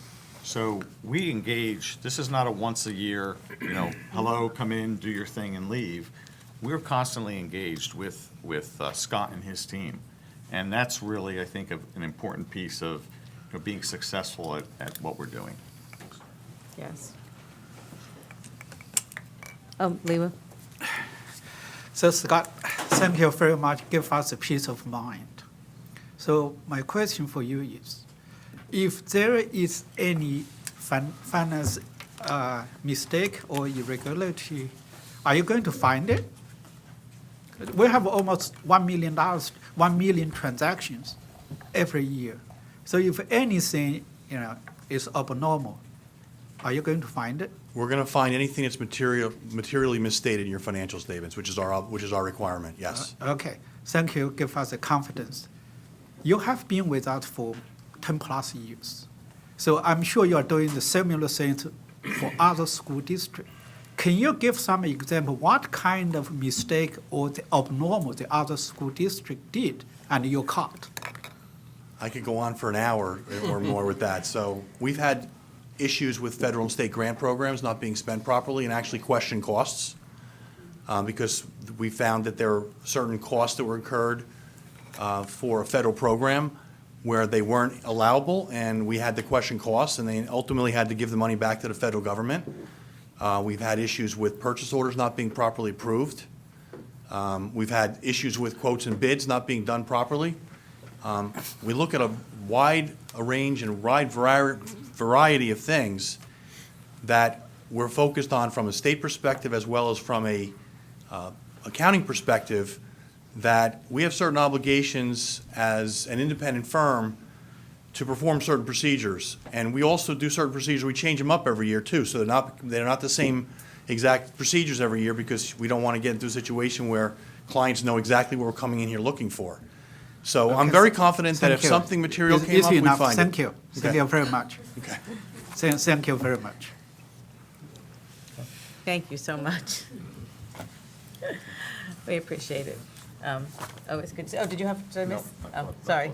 Could I make just one final comment? Absolutely. Sorry. No. I want to thank Mr. Juliana in having the vision to create this department, Mr. Crotchfeld, to assemble it and have all this talent in finance, because I know from my role as being superintendent, you have to depend on these people every single day to make the right decisions. And I just sincerely appreciate that, because that's a vision that was supported by the Board of Education at that time and has continued to be a focus of boards after that. And I think it has been just in a single term, visionary. So thank you. Thank you again, Scott. Happy holidays, everyone. Happy Thanks, Scott. holidays. I see Rishi joined us, but I'm going to save you for later. We're going to get this stuff out of the way. We're at the public hearing on the Student Safety Data System Report. Dr. Valesky? Yes, so we are actually reporting a 6-month period, January 2024 to June 2024. So we'll just be talking about that 6-month period. I will also point out to the community when I reach a certain point, we'll be looking at full year comparisons. So before I get into it, I do want to thank Karen Keegan, who helped assemble all of this information, extracted it from our reports, and we worked together to assemble it, and she worked to assemble it in a meaningful way for the community. So the first sheet actually encompasses all of our elementary schools, including Hammersholt Upper Elementary School, and you'll see at the second line from the bottom, we've included Hughes there with a total for all the elementary schools. But before we begin, let me talk about some of the column descriptions. One, I want to talk about the violence column. So we are reporting based on state criteria. So the state says that violence includes assault, a fight, kidnapping, robbery, extortion, sexual assault, sexual contact, simple threat, and criminal threats. So that is all in the violence category. Vandalism encompasses arson, computer trespass, damage to property, false public alarm, theft, and trespass. And then one of the bigger categories to the right, you'll see other incident leading to removal. That is anything that isn't covered by our HIB, that isn't covered by weapons offenses or substance offenses, and that involves any disciplinary removal for at least 1/2 of a day. So anything from half a day beyond must be reported. You'll also see that we have HIB alleged, That, in our nomenclature on the East Brunswick side, is an unfounded HIB. It is investigated, but it is unfounded. And HIB confirmed is pretty clear. It's one that's investigated and has been confirmed to be an HIB. So, one of the things I wanted to point, and there are a lot of numbers, you'll see that we have on the HIB confirmed for elementary schools, we have some samplings in there. We have singular cases in our elementary schools. But I want to point your attention, if you go down to the second row from the bottom, and the second column from the right, for Hughes, other incidents leading to removal. We jump from our elementary schools to Hughes. We jump from singular events to 30 at Hughes. That transitional grade, that transitional period for our students going from their home elementary schools to Hughes has been identified as an issue that we are looking at and we're tackling this year. So as I said, this information is from January 24 to June 24. This is a focus of ours and has been this school year. So hopefully to the next reporting period, we're going to see some positive gains in that. If we go to the next slide, this is our secondary schools in the same comparison. And again, we have issues of violence, and we have substance abuse, vandalism. We have occasional weapons here, and I'll talk later about the types of weapons that we're discovering. We have a number of HIBs that we investigate. But again, if you look at other incidents leading to removal for Churchill Junior High School, you see that number jump to 146. Mm-hmm. We're moving from 30 at Hammersholt to 146 at our junior high school, and then coming down a little bit at the high school. That has also been a focus at Churchill, and I think we're going to be reporting positive results. I talked to Mr. Hannes often this school year, and this school year is looking much different than last school year did. So I just wanted to draw that for comparison. If we go to the two-year comparison, this is a full year, 2022, 2023 to 2023, 2024. I want to look at the columns, the vandalism column. We have 14 reported incidents for the 23-24 school year, and I want to give the public a context for those 14. So we had 5 damage to property incidents. We had 3 false public alarms, and that could be things like pulling the fire alarm. We had 1 trespass and 5 thefts. And then if we look at weapons, we had 9 total for the 23-24 school year. That included 5 knives that were discovered on students, 2 pepper sprays recovered on students, and 2 tasers recovered on students. Now, I want to make emphasis on the knives. In every case that we found a knife, it was not for harm to somebody else. It was somebody carrying something to display what they had. And as has been in the news, with the availability of 3D printers, we have had a couple of knives produced on 3D printers and brought to school in backpacks. So they're still a weapon, but they are student-created on a private 3D printer. And they're very accurate. So that's something we're paying attention to. If we go to the next slide, we're talking about just the number of HIBs that are investigated but unfounded among our elementary schools and secondary schools, and the number that are investigated and confirmed. We see relatively consistent distribution with 47 total that are unfounded and 42 that were confirmed. And this is, again, January 24 to June 24. Mm-hmm. And if we look at the next slide, this is the actual full year comparison over the 2 years, 23-24 and 22-23 again. The thing I wanted to point out was the column where we have HIB alleged. And as you recall, HIB alleged are HIBs that are investigated but are unfounded. We are seeing a decline in the number of HIBs that are reported and then not found to be HIV. So we're trying to emphasize what the HIV law was for and trying to point, we're looking at code of conduct, student discipline, and not necessarily moving right to an HIV right away. But we're still using the HIV investigation wherever it is needed. And if that is mentioned in context of a conversation with a parent, we fully engage that process, or an administrator can do that, the principal can do that at their building. So I wanted to reassure the public we are investigating everything, but we are looking at situations where we have simple disagreements between students or among students that might be code of conduct and not HIV. And just quickly on the last slide, I'm not going to mention everything, but I want to mention two important things. Sources of Strength has been a really reliable program for our school community, and I applaud our teachers and our students who are engaged in that. They're doing really good work, and they're having an impact on other students. And this year, in Student Services, they have actually deployed the Displaced Students Group.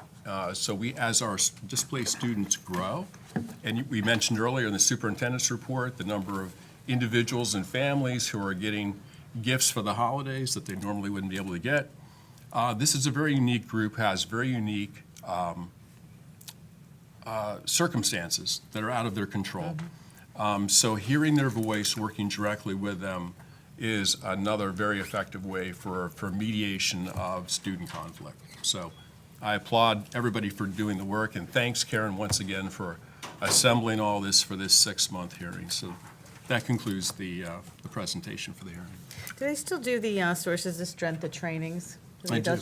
Because way back when we started the program, some of the board members, we were able to go to the training.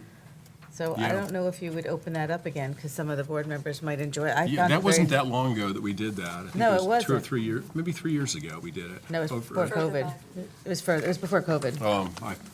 It was at Churchill where we Yeah. were all gathered. Because I remember, yes, I'm just, Yeah. just a suggestion for some of the board members. No, I They think might it's a enjoy good- that. I think it's a great Because idea. I learned a lot. And Yeah. Thank you. So this, you want to talk, okay. I just want to confirm, so are these all student-to-student HIBs? Is that the right way of looking at this? They're no No, adults? not necessarily. Okay. We have had other crossovers where we've had student to staff. Okay. That Yeah. could be incorporated into Yeah. here? Anything that's investigated as an HIV. Okay. And then I think the 2-year comparison is really helpful. And it's really nice to see that in most cases, obviously, we're seeing a decrease, which is fantastic. Outside of the other incidents leading to removal, that's a pretty significant increase.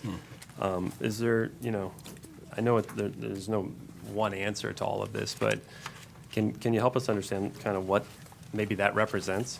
I think that we are seeing pockets, anomalies of frustration among some of our students in terms of their success in the academic environment. We are actually looking, and we'll be talking this next year with the board about some options we might consider for engaging our students in different ways so that they don't feel like everything for every student is just one singular track, looking at individualized student needs, especially in our track through the high school, to make sure that they stay engaged when they need to stay engaged, but that we're not keeping them in things that they're really not interested in. Does that make sense? It does. It's complicated. I mean, yeah, I it don't is. expect Yeah. an answer to it. I mean, I think that we collectively, these things are occurring everywhere, right? They're not just in our schools. So, but we have to account for it and we have to figure out what to do about it. So Right. I think these additional resources that are being put in place are vital to our, wholeness and wellness as a community. And I think our staff is doing a remarkable job in trying to mediate conflicts when they occur. But we are still, like every large organization, we are struggling with the social media impact. And a lot of conflict occurs outside of school. It originates outside of school on social media and then comes and it's resonating inside school. And we're responsible for all that. If it happens outside of school, but is related and has an impact on the school environment, that is our responsibility. So the scope of responsibility for schools has changed dramatically since the implementation of the HIB law. We admire why it was created and what it's done to protect students, but it has become burdensome on the staff with the amount of investigation that you have to do and the compliance pieces that you have to do. Do you have a question? Sure. Was the jump driven by any one school in particular, or it's kind of scattered around? The increase in the two-year comparison to the other incidents, was it driven by any one school? It's usually spread throughout our secondary schools.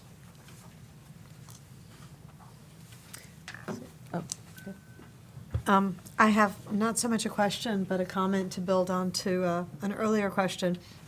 I just wanted to say, as far as the frustration with our Churchill students and the high school students about frustration on social media, I just wanted to thank, I'll report out later on our student services meeting, which went on, it's a rich, rich report, went on for a very long time. But one of the things, our student services department is doing amazing things, and they're even addressing, there's a girls group at Churchill, and one of the things they're working on is detoxifying social media. Like, I think our student services is beyond excellent at targeting specific needs and working with very small groups instead of trying to do something sweeping, but individualizing what, like you were saying. And I do think it'll have an impact on the numbers next year. We're hoping. We're hoping. So this is actually a public hearing. So if there's any members of the public that would like to speak on this and this issue alone, we will have a public portion for everything else. But if you have anything, you're welcome to come to the podium. And you want their name and address for the record? The usual.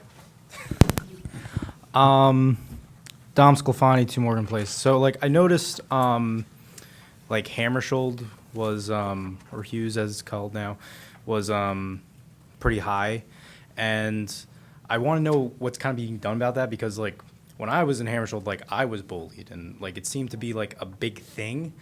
So clearly, if it's still happening now, it's a systemic issue. So, you know, what is going to be done to specifically target that issue in general? Because sure, kids are coming from all over and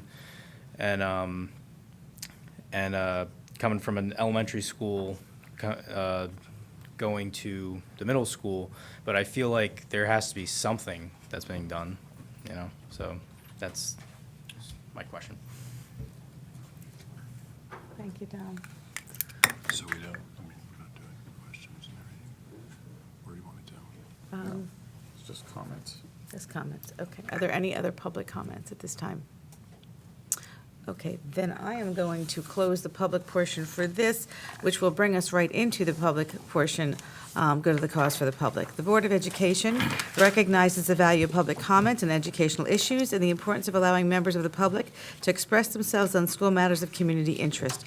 To protect the privacy of all students and staff, concerns regarding individual students and staff members should generally be addressed by first meeting with the appropriate administrative staff. You'll have 3 minutes. And I remind you, it is your time to talk to us, and at this point, I will invite anyone in the public to come up and speak about any issue that they would like. And if you can all just state your name and address for the record, please. Allegra Seidler, 12 South Woodland Avenue. This is my second testimonial on parent language arts curriculum experiences. To quote, I am a parent of a second grader and an ELA student. My concerns for my second grade student have grown over the last 3 school years. When she began kindergarten, she was excited to learn to read. Every night we would choose books from her reading bag, but soon after starting to read, she would grow frustrated. She would tell me, I don't know that word, without trying to sound it out or even look at it. I couldn't understand why she thought she could read a word without even looking at it. At parent-teacher conferences, I mentioned my child's frustration to her teacher. I was concerned that something might be wrong and that she needed more help, but I was assured that she was right on target. I was told that at this stage, the students are simply encouraged to look at the pictures and think about what word might be best and guess the word. This sounded strange to me, but I am not an educator and assumed that there must be some evidence to support this method. Then, in first grade, her progress report reflected that she was not achieving the expected reading level. I began to speak to other parents and was made aware of the missing piece, phonics. I brought my concerns to her first grade teacher, where they were dismissed as silly and assured me my child had caught up and would be just fine. At the same time, my child began taking a Greek language course 2 hours every week. Within one school year, she learned a new language, a new alphabet, how to read Greek. How could she struggle so much with English, her first language, but be excelling in Greek? The difference was that Greek was being taught with phonics at its core. There was no guessing how to say a word. Her teacher taught her to look at the letters and sound them out. It really was that simple. Since then, I have spent a lot of time with my child working on sounding things out, and I have seen great improvements. Her latest report card reflected that she is now exceeding expectations in reading. However, now in second grade, writing is her new source of frustration. I reviewed several pieces of writing at parent-teacher conferences full of spelling mistakes. While there are some corrections being made, if those corrections are not happening in real time, how will the child form the necessary connections to become a writer? When asked about correcting her work at home, I was encouraged not to, in an effort to foster a love of writing. This has been difficult for my child and my family. Like many others, I work and have another child to care for. Spending time teaching her phonics that should be prioritized in the classroom has been a major source of frustration for all of us. She is confused as to why I am telling her to sound things out when that is not what she is being told to do in school. She is offended when I am correcting her writing when in school she is able to write without anyone telling her something is wrong. And lastly, it is not fair that after spending 6 hours in school, she needs to spend more time undoing what I believe is the damage done by this curriculum." End quote. I just want to be clear, I'm not trying to sell anyone a story. I'm imploring you to understand that the district has already bought one. Thank you. Thank you, Mrs. Seidler.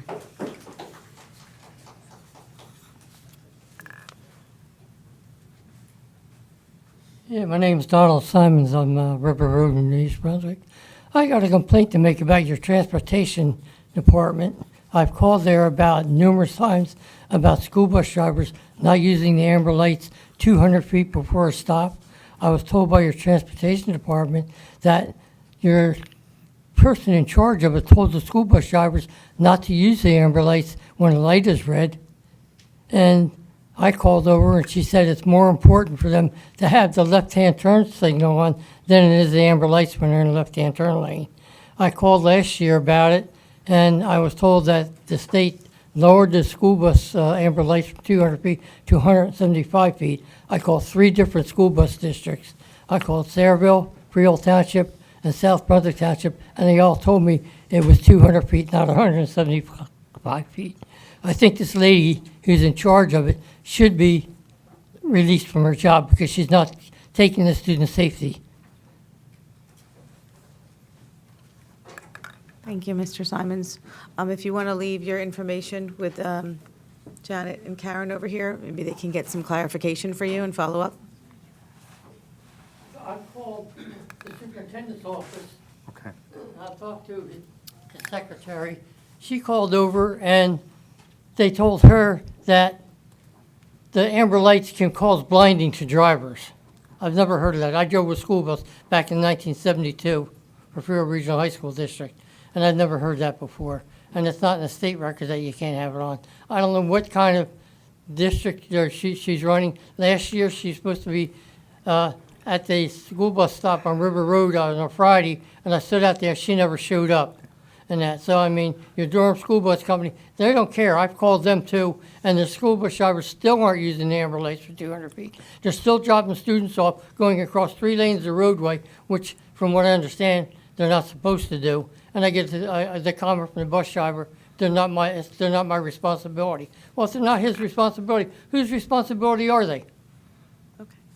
So you know, I went and I called the road department up, and I had a school bus sign for River Road put on the eastbound side going on Main Street, and I got one put on the westbound side going on Main Street, and that just before the school year started this week.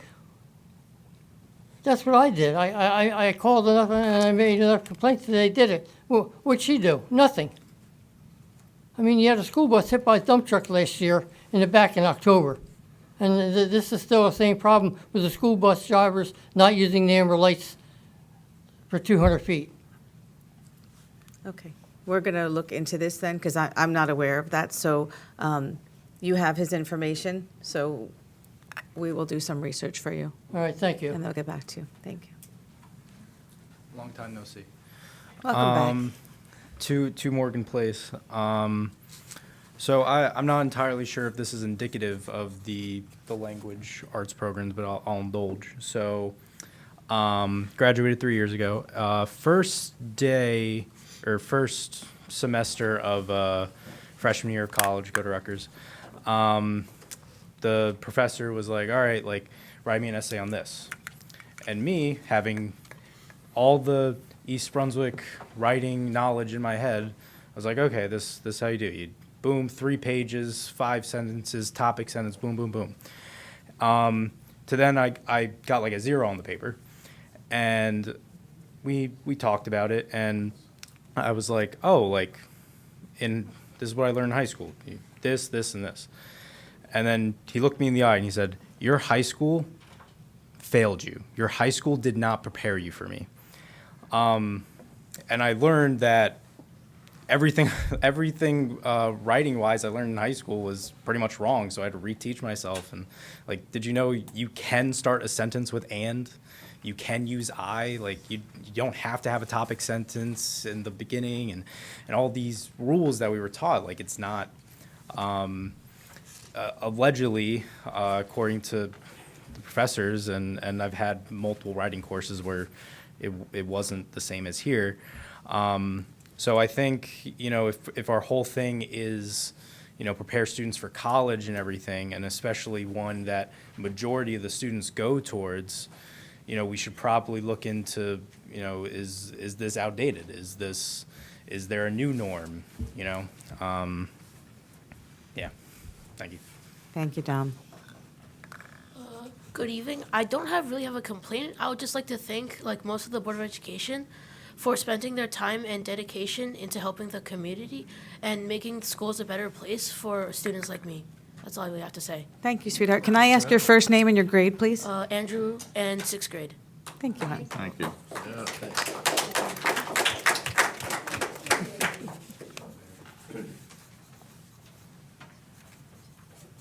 Cheryl Brass, Well done. 9 Scott Drive. Last name again, please? Brass, Thank you. like the instruments. Good evening. We look forward to welcoming you, students, staff, and the public to a celebration of the arts, an inspiring concert presented by the East Brunswick Symphony Orchestra in partnership with the East Brunswick Education Foundation at JMPAC on January 12th. These 2 nonprofit organizations will highlight the outstanding achievements of arts education within the East Brunswick Public Schools and will showcase the collaborative spirit of our community. Performances include the high school chamber orchestra and the professional East Brunswick Symphony Orchestra. Several of the music faculty perform in the East Brunswick Symphony Orchestra. It's a wonderful opportunity for students and families to attend a professional orchestra concert here at home at an affordable price and hear their talented teachers perform as they experience a magnificent concert. In addition to the outstanding music education our students enjoy, through a partnership with our East Brunswick Recreation and Parks Department, the East Brunswick Symphony Orchestra offers adults 18 and up the opportunity to continue their musical learning seamlessly through participating in our instrumental classes and the East Brunswick Community Symphonia. The East Brunswick Community Symphonia is a multi-generational orchestra and is the only community orchestra in Middlesex County. We look forward to seeing you at our next concert on February 23rd. For tickets and more information, please visit ebsomusic.org. We greatly appreciate your support. Thank you, board members, for your commitment to the school community through your volunteerism by serving on the Board of Education. Wishing you and those you love a happy holiday season. Thank you so much, Mrs. Brass.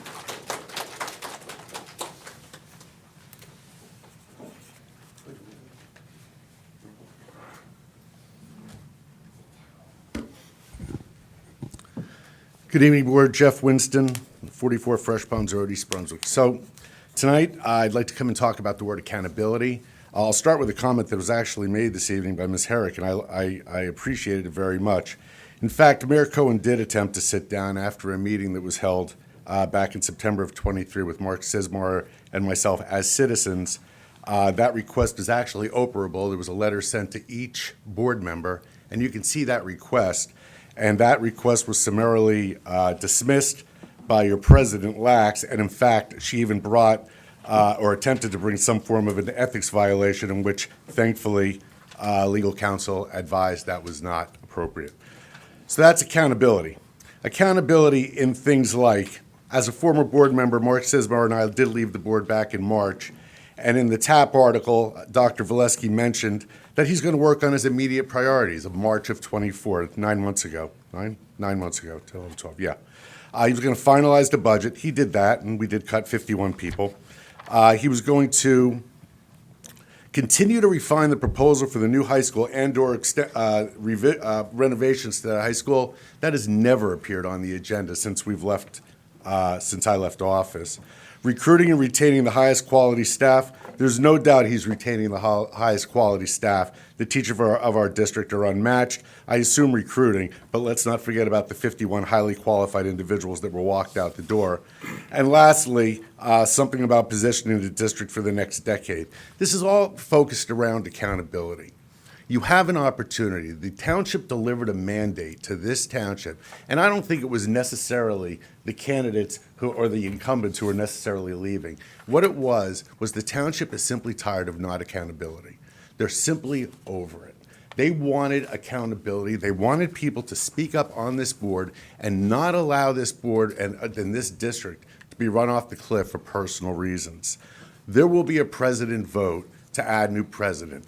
This president and past presidents have stated, oh, there's no power in the presidency, it's only one vote. We all know that's not true. The board president sets the agenda. It's highly important. I think it is vital that we recognize the fact that Heather Gwass and Lori Lax were the ones who unilaterally, without board approval, went and spoke to Victor Valesky to do that contract that was pulled back. That's a fact. That happened. We don't need an extension of what Ms. Lax has done on this board for the last 6 years. I think ideally an individual who has experience in leadership, as someone like Mr. Cummings, or 10 seconds. Thank you. Or Lou should be considered. Thank you very much for those who've served. I wish you all the very best. Thank you. Thank you, Mr. Winston. Is there anyone else that would like to speak to the board? Hi, neighbors. Jamie Falco, 6 Garfield. I just wanted to take a moment, since this is the last meeting for a couple of you up here. Thank you. Thank you for your time. Thank you for everything you've done for our district. Those of you who haven't served as long, you're still greatly appreciated. Thank you. Thank you, Dr. Falco. Is there anyone else that would like to speak to the board this evening? No? Okay. Seeing none, I'm going to close the public portion. And now, the moment you've been waiting for. She came in a little bit late, but we would love to hear what's going on at the high school as we enter the holiday break. Yeah, I just want to apologize for being late. I thought it was at 7:30. Oh, don't apologize. We're happy to have you. Hello, everyone. It's been some time since we last met, and I'm thrilled to share all the exciting developments and events that have unfolded over the past few weeks. I'd like to start by talking about one of Student Council's most successful events over the past few years that happened this month. On December 4th, the Student Council hosted our inaugural holiday market. This event gave students a chance to sell goods and raise money for organizations, clubs, and even their own businesses. With over 36 vendors on the day of the event, the media center was packed with eager buyers looking to purchase goods from their peers and vendors with a variety of goods.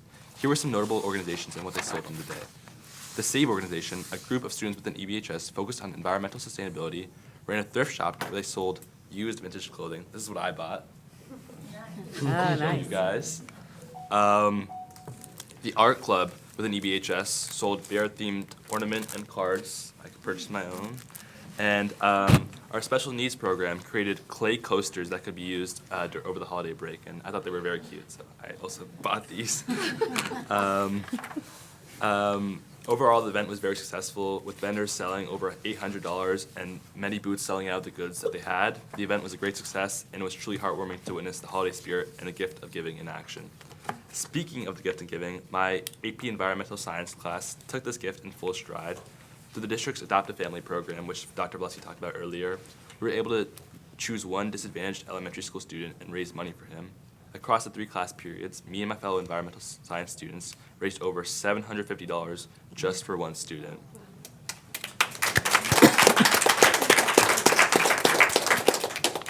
With this money, my fellow classmates and I were able to go out and purchase winter coats, shirts, pants, toys, and gift cards to Walmart and ShopRite for the student.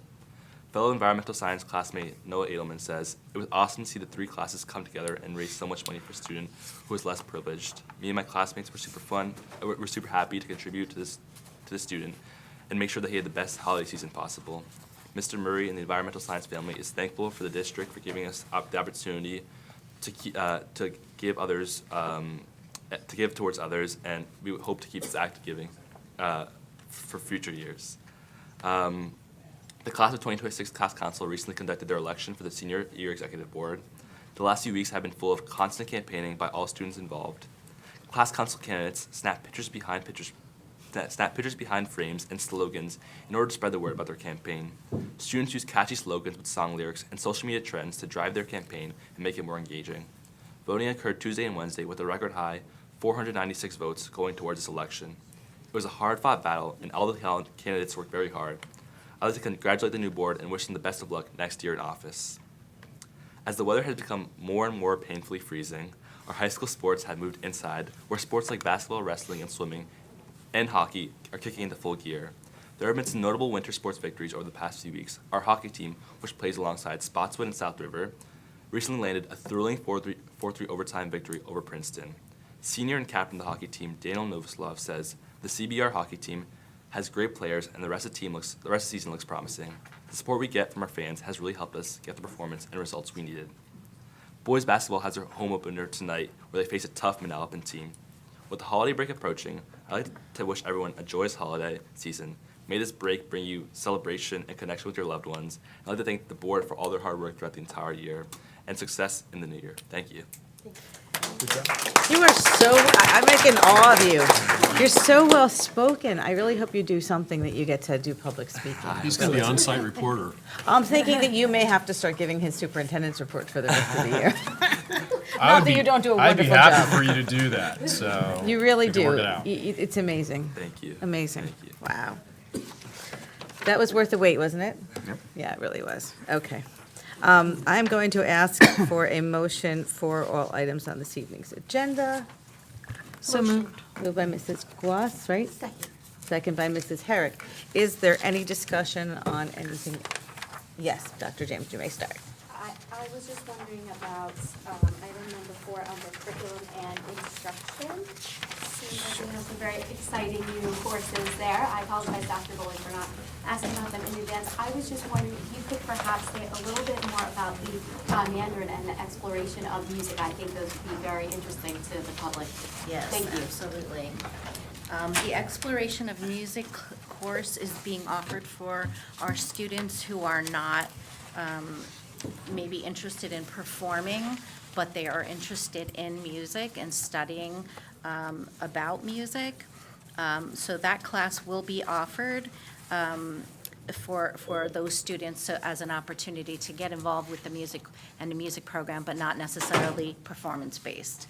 And the Mandarin are World Language Advanced Chinese course and Contemporary Chinese Cultures. So these courses are also being offered in the sequence of Mandarin, the World Language Program, for our students in the 11th and 12th grade when they finished the highest level of Mandarin 5 being offered. Thank you, Dr. Real quick, I just want to speak on number 4 regarding the sustainable jersey certification. So it is an impressive initiative that I'm really looking forward to learning more about and certainly celebrating as we go through, and just want to commend the district for taking this on. Done a lot of work with this stuff in the past, and it's it's not a warning, it's more of a let's go and do this type of announcement, but it's a lot of work, right, to really do these things and to do them well. And I think we saw, we continue to see steps towards these goals, which is really great for us as a community. And I'm just really excited to see where this may go. I think it's a great first step, and want to wish the people who will be working towards these efforts all the best. I think just on the topic as well, one of the best things about initiatives of this nature is that it really calls to mind, the idea of neighbor and impact and what that means. And so, this is a great thing for us to be thinking about as a team and as a community. So thank you for bringing this up. Ms. Glass? Oh, look at that. Okay.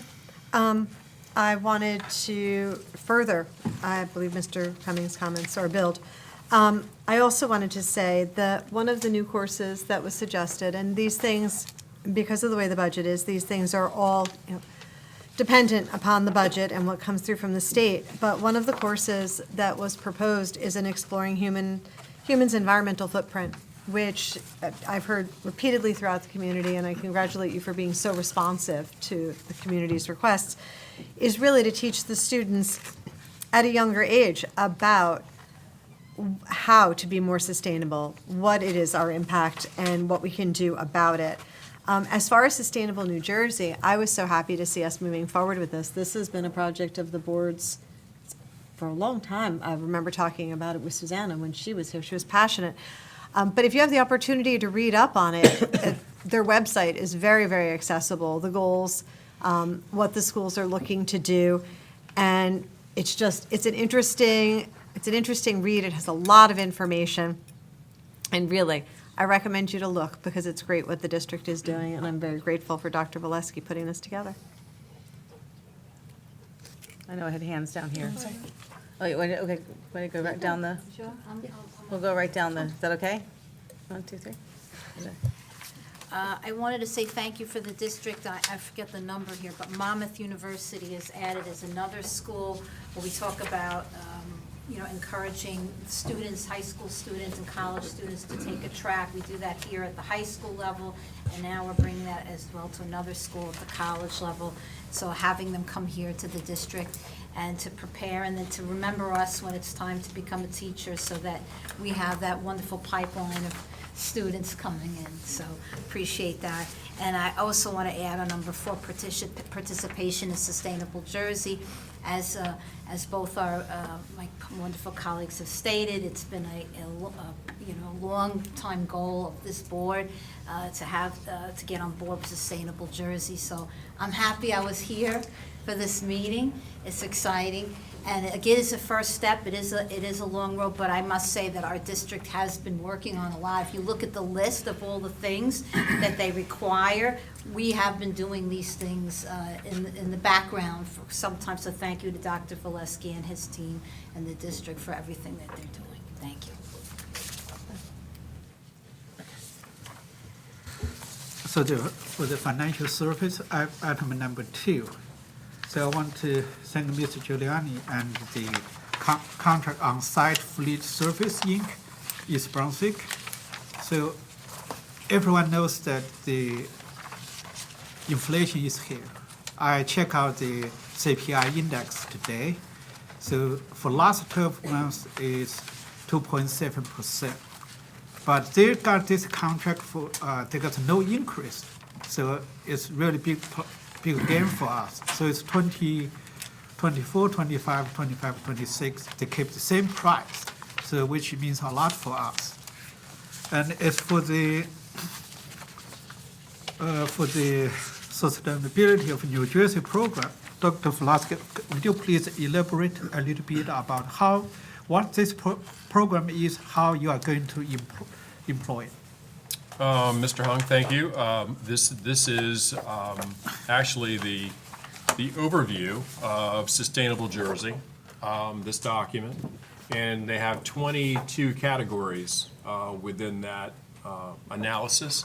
And as was mentioned before, as Mrs. Reese mentioned, we have done a number of these things. One major issue that we undertook was actually putting solar panels on some of our schools and renewable energy. So we have, in fact, one of the latest issues that came before the board was adopting or introducing starch-based utensils to our child nutrition department so that it become completely biodegradable. So those kinds of things, as was mentioned, we have done in the background. We're going to document all of these things. It's a 3-year recertification process, but you can also recertify or continue to certify every single year. And I think as we get into documenting all of these things, we'll be keeping the board abreast of that. But in my recommendation is that we continue to work towards recertification every single year, and relooking and adding new elements to this, so we stay current and documented, and we can communicate with the public that the board is good stewards of the environment and the community's resources. Thank you. I think this board put a lot of effort about environment protection. So we switch from plastic forks to the starch-based forks, and then we just participate the Sustainable Jersey program. And very excitingly, we are going to offer a new program exploring humans' environment footprint. Dr. Bowley, would you please introduce something about this new program and how you're going to employ it? Yes, Mr. Hung. We are very excited about offering this elective, semester-long elective to our 7th graders. The teachers and supervisor have been collaborating on concepts that they felt that age group would be interested in, and with student input, they are excited to offer this course at Churchill for our 7th grade students. It will be based on not really need to be based on any budgetary issues. A current staff member will be teaching it, and any supplies or materials needed will be funded through the regular budget. And this offering will be the 3rd science elective at Churchill. We also have forensic science and astronomy. So we're hoping that there'll be a lot of student interest and the course will be successful. Thank you. I believe many students will like this class. Thank you very much. Too. Did you have this?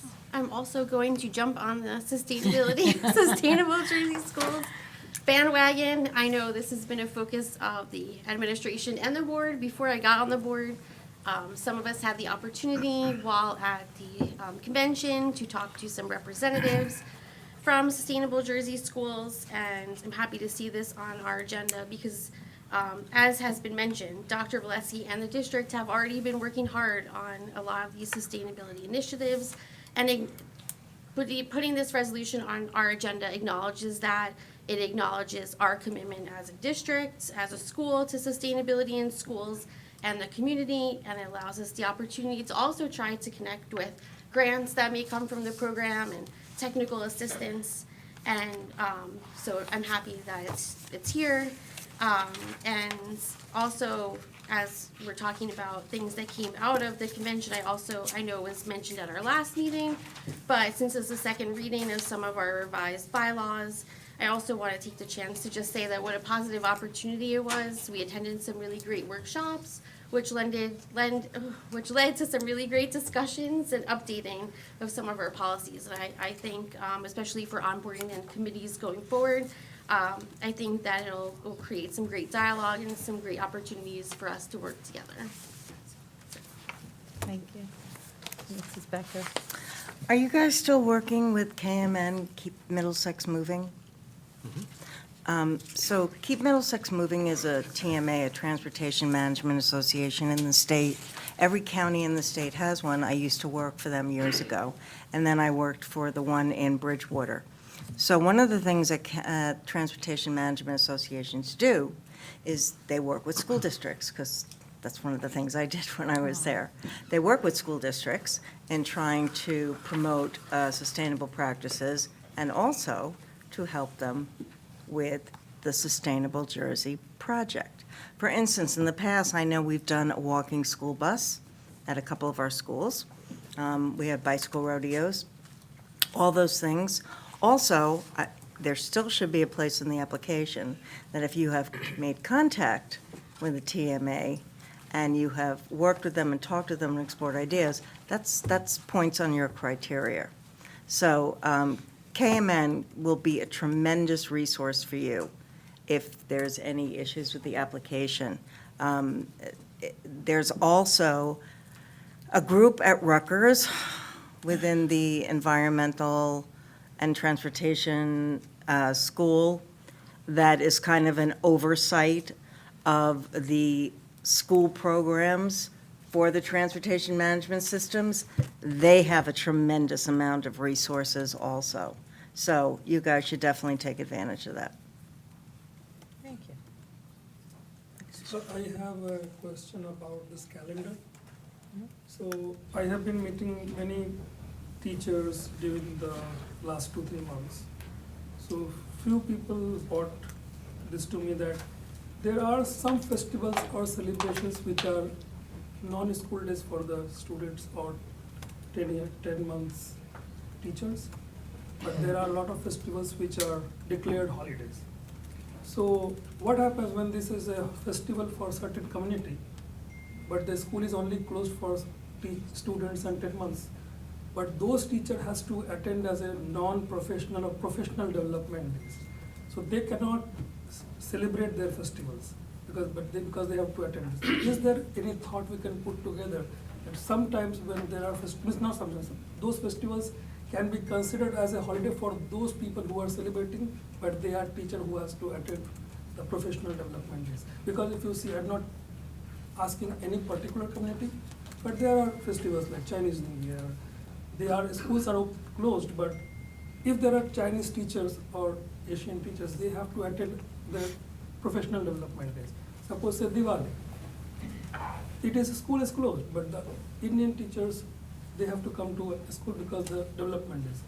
Eid. There are a lot of things, but we can put a thought into this and we can think. I just want to bring this. I'm not saying that I'm not approving this, but I want to bring this. Maybe we can put a thought when we are designing the calendars or policies for those community of teachers who celebrate those festivals. They can celebrate their festival with their family rather than coming and applying for a leave or coming and attending the professional. Do the staff have the same, I know before we close certain holidays, it was an excused absence for students. Do the staff have the ability to not be there for professional development if they're? I'm going to ask Mrs. Tibbetts to. Well, I mean, first of all, a staff member can always take a personal day, but Yeah, we did, personality when we for- were looking at the calendar this year, we did rotate when the professional development days were so that they don't continue to fall on those same holidays. So, there might be a year, but then the next year wouldn't be on that same holiday. So we're trying to be mindful of that going forward. Okay, if it is taken care of, fine, but while I was discussing, many of them came up with this kind of problems that we cannot celebrate because we have to attend those professional development days, but some other festivals, they get a holiday, but we don't get. We have to That's take why a we're leave. rotating it this Okay, year. so if it is taken care of, then good. And just want to make a comment about the calendar in general. We are compressed between two dates. One is the actual first day of school, and then graduation, which is now dictated by the availability of the Cure Arena. Because we had talked to the board previously about the viability of looking at graduation on our own field, but that cost was much higher than going to the Cure Arena. And Cure Arena gives us that protection against weather, that we know we will have graduation on that day, and we will have a secure environment, and it will also allow us to have more family members attend graduation.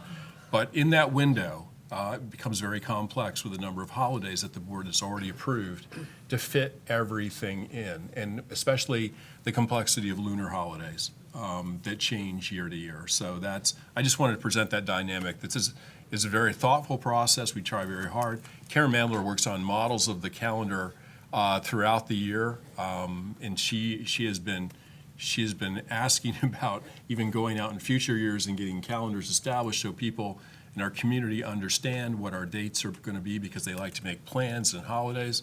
So I just want everybody to know how complex it is, but there are very few variables that are left in the calendar these days with all of the celebrations that are already included. So I just want to make that a public statement. Thank you. Yeah, that's always a challenge. Okay, then I'm going to ask the secretary to please call the roll. Mrs. Becker? Yes. Mr. Cummings? Yes. Mr. Goswami? Yes. Mrs. Gloss? Yes. Mrs. Herrick? Yes. Mr. Hahn? Yes. Dr. James? Yes. Mrs. Reese. Yes. And President Lax. Yes, motion carries, bringing us to committee reports, information items, and for the good of the cause for the board. Okay. I am going to try to be swift with what was a several-hour-long committee meeting. I am reporting out on our Student Services Committee meeting from last month. It is related to Dr. Valesky's HIB report in the number of things that are being offered by the district to support our students.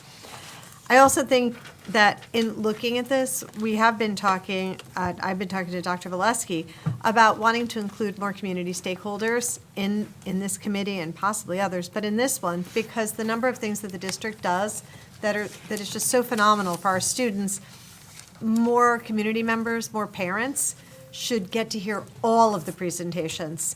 It is extraordinary, and I wish we could share more of it firsthand instead of just turnkeying the information and talking as fast as I'm about to because it's late. I would like to say that, I would also like to thank Karen Keegan for the extraordinary minutes because my written is crazy. I wanted to say that at the elementary level, there was a great deal of discussion about what's being done for our different learners, but we have a much larger number of teachers that are Orton Gillingham trained, which is incredibly important, and the board has talked about that a great deal, so that was amazing to hear. In grades 7 through 12, there was a lot of discussion on the work being done for integration, inclusion, and transition. The Unified Club is on for the second year. I believe it was at the high school. And Daniel can correct me if I'm wrong, but we have a larger number of students signed up to participate. They're working with our students, I want to say our special needs students, on their transition, on creating a portfolio, which would include creating a resume, the recent evaluations, copies of the referrals, places for the parents to have all their information that they might need after graduation, but also letting the students do some of that work because it's important for students to have ownership of their own transition, which I really applaud. The rest of the meeting was spent so much on addressing multicultural needs. So Vanessa Armaturo was talking about the Multicultural Committee at Hughes, which divided into two subcommittees, one for diversity and one for multicultural. And I appreciate that the committees are self-selecting their topics, what they want to talk about, and are very student-centered. At Hughes, they talked about different projects that have happened to celebrate multiculturalism. There was a huge collage of student hands that I did get to see. It was really amazing. But they are prioritizing what the students say they need in these committees.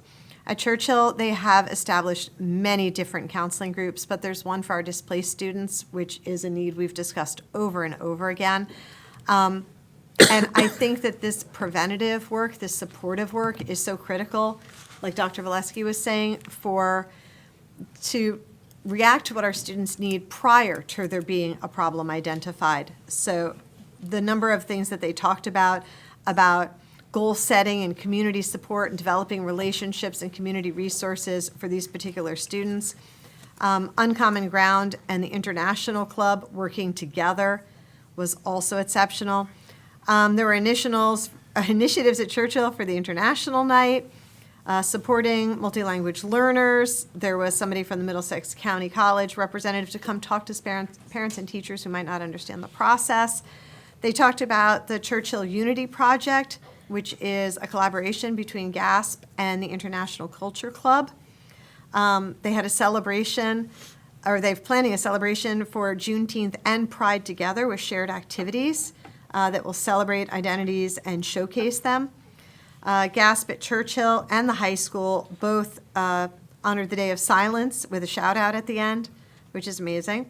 There was also a girls group at Churchill that I just loved, this support specifically for girls at what is a difficult transitional age. And these groups are small. These are not huge groups of students, but these are really identified needs and individualized, which I appreciate in a district this large. But the girls group talked about building community and resilience and detoxifying social media. There was a major occupation you explore readiness group that is very much centered on exploring different careers for students that just weren't sure. And this is really the initiatives that the counselors were so extraordinary, and they spoke with such passion about each of these projects. I can't believe I'm talking this fast. At the elementary school, Central talked about very important peers and developing respect there, and fourth graders that are giving up recess to play games and work with their self-contained peers. In the Week of Respect, there was talk about recipe for what respect looks like. At Memorial, they have a fourth grade peer leadership program they spoke about. At Hughes, there is a climate initiative. I love this. I would like to steal this idea for everywhere, but the Positivity Station. The Positivity Station is amazing. For different events, there's a station set up outside the cafeteria where students can come and do small activities for the Week of Respect, Veterans Day. Every month there's something. At Churchill, they participated in Penny Wars for Sloan Kettering. There were support programs developed for the high school flex program. I think that is everything. Again, Karen, thank you, because I never could have made sense of all of my notes. But basically, my takeaway from all of this is there is so much thought and passion put in by individuals throughout the district to meet students' needs before there is a problem. It's just to support them all, and this, my greatest hope for this committee is that we're able to include more community members on it so they can see firsthand. Very nice.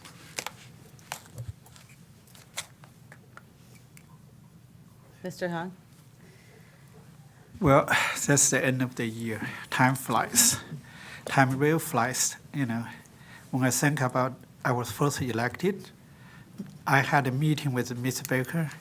She told me that to be a good board member, you need to read this document. If you don't read the document, how can you become a board member? Unbelievable. Ms. Baker served this community, this board, 24 years. 24 years, almost a quarter of a century. Can you believe that? You know, she has been my mentor. You know, she taught me how to read this finance report. She told me to read it line by line. If you don't understand it, call Miss Juliana. So, well, I'm sorry she will now join us 2 weeks away, but I'm going to, personally, I really want to thank you.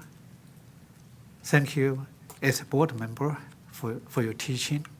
Thank you very much as a community member. You taught me how to be a volunteer. Thank you very much as a parent. You set a role model for my children. Thank you. Additionally, Ms. Rees, 9 years. 9 years is not, it's really long time. You know, that is my 8th year. You know, when I look back how many meetings I have, I look at Ms. Rees. She always prepared. She read the document, take notes, and we had multiple communication talking about the board topic. You know, I learned a lot from her. So that is the way we, as board members, we help each other to understand. We help each other to talk about the future of this community and this school district and the board. Thank you very much, Barbara. Thank you. And additionally, there's two, Dr. James and Ms. Goswami. Thank you very much for the time you shared with us. Thank you, my friends.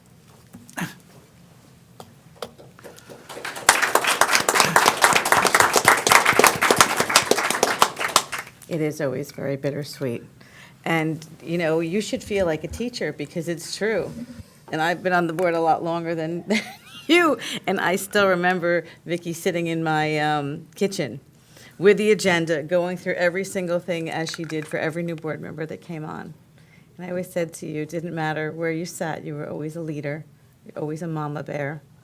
And you are a historian. You've served in so many roles on this board. Don't cry. You will be missed. You have a legacy behind you of the 24 years that you have mentored and taught so many people on this board and done so many things for the children of this district. It will be very strange to come back in January and not see you up here. But I think your legacy will live on. And where's Barbara? You can't even see Barbara right over there. Oh, did you? No. Yes, it's very hard to say goodbye to board members. The best part about it, though, is that we still get to be friends. So you've done a lot. You and I, Barbara and I traveled down to Washington, D.C. many years ago when we were still trying to get later start times. And we worked our butts off and did all the research because it was something that was important. And now the sustainability, I'm glad to see you say that, because you are someone who absolutely is, you're like a dog with a bone. When you find something that means something to you, it's amazing to watch you with that. The girls coding, the things you've done in community programs. So, yes, you guys will all be missed. It will be very, very, very different up here without you. But what's one thing that we always see is, and in the years I've been here, there's always a changing of the seats. And we have some wonderful people that obviously are like-minded in terms of wanting to serve this community that will be up here. We're looking forward to working with them. Some of them are here this evening, which we appreciate. But my newer friends, it's been fun. Yes. I will not say too much because I sat down and wrote instead. And I will just hand that to you. But I did want to say there is something that is amazing about being on this particular board. And I'm looking forward to working with the new people, but I am sorry that you will miss the opportunity to work with Vicki and Barbara and Pankaj and Heather. But from Vicki, most districts don't have the opportunity to have someone on a Board of Education this long. And your experience, the number of things that we have considered where she's been able to say, we explored that, we did this, here's what worked, here's what didn't. Part of the reason the district is so excellent is because she serves as a historian and guide. And I cannot imagine what it will be like without that. I also want to echo, as a huge pit bull advocate, Barbara is the softest, gentlest pit bull I have ever met in my life. She sees the good in people, but she will also not take any garbage from anyone, and she manages to do it with a soft touch. And I do think, in my time on the board, I can tell you every single thing that Barbara wanted to research and investigate for our students, because she is fastidious in her research and tenacious. And I know that your work will carry on because I never look at anything about student life, air quality. The things that Barbara has looked at will last because she's just given us so much information and time and passion. So thank you both, and thank you. So as was mentioned, this is my last meeting as well, so I just wanted to say a couple things, and these are not prepared remarks, so Lord help us all. But I did just want to thank the community of East Brunswick for giving me the opportunity to be here. I talked to so many of you during this journey, and I genuinely appreciated all of the questions and comments and outreach. There's a show, Parks and Recreation. I think I quoted it to Tim before. And the woman, Leslie Knope, she says, when people come and yell at me, what I hear is them caring loudly. And I said that in my mind many, many times up here. And, I really learned. I only got to sit up here for 7 months, but I really learned what it means to be up here. And I want to thank everyone who supported me. And I want to thank this board for giving me this opportunity, right? You interviewed me very pregnant, and you gave me the chance to sit here. And look, I thought that the biggest challenge would be the fact that I was about to have a baby, right? I was like, this is really crazy timing. But, I have a supportive husband, and I have a long maternity leave, and I really want to do this, and I care about our schools. So, you know what, let's just do it, right? That was my calculation. And then I get here, and I'm like, oh, no, the baby's not the biggest issue. What just happened? I mean, if I had had a crystal ball, I probably would not have gone out for that appointment, right? To be honest, because I didn't know about the budget cuts. I didn't know about, the board's solutions to them, right, and how fraught they would be. No one could have known about the yearbook. I mean, it's been a wild ride, right, Pankaj? But honestly, I'm so glad that I didn't have a crystal ball because I really grew a lot as a person. I learned a lot about human nature, and I learned a lot about this district and all of the amazing things that we do and how hard it is, I'm trying not to curse, to sit up here. It's so much harder than I imagined, truly. And I know I was here at a fraught time, but the learning curve is extremely steep. There is so much information, no matter how much you think you know, and there are so many pedantic details. To do this well takes an amount of time that few people will ever see. And so, look, I didn't always agree with everything that everyone did up here. Barbara and Vicki, they tried to give me advice, and half the time I didn't take it. I was like a recalcitrant teenager. But, all of that aside, thank you, Barbara and Vicki. It's really commendable to sit here for so long and, to sail through times that are good and bad, right? Election seasons and boring times and tough budgets and good budgets. I mean, you truly are amazing people, and I commend your work. And it's been an honor and a privilege to be here. And I feel that I have more to do. And I hope one day I'll come back and get to serve a real term. Sorry. This is what happens when I don't prepare. But, in the meantime, I wish the new board all the best. And I know we have big things coming up in the next couple of years, things that are really important to our district, things that are really important to my young family and all of yours. And so, I hope that you will all work together and find that space for common ground and really make the progress that I think we all are hoping to see. So thank you again. And Pankaj, it's been great to be on this roller coaster with you. And Vicki and Barbara, again, thank you so much for everything I've learned from you.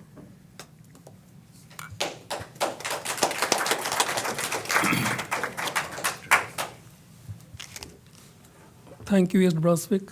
Thank you, the community school teacher board who trusted and interviewed me so hard for a no salary position.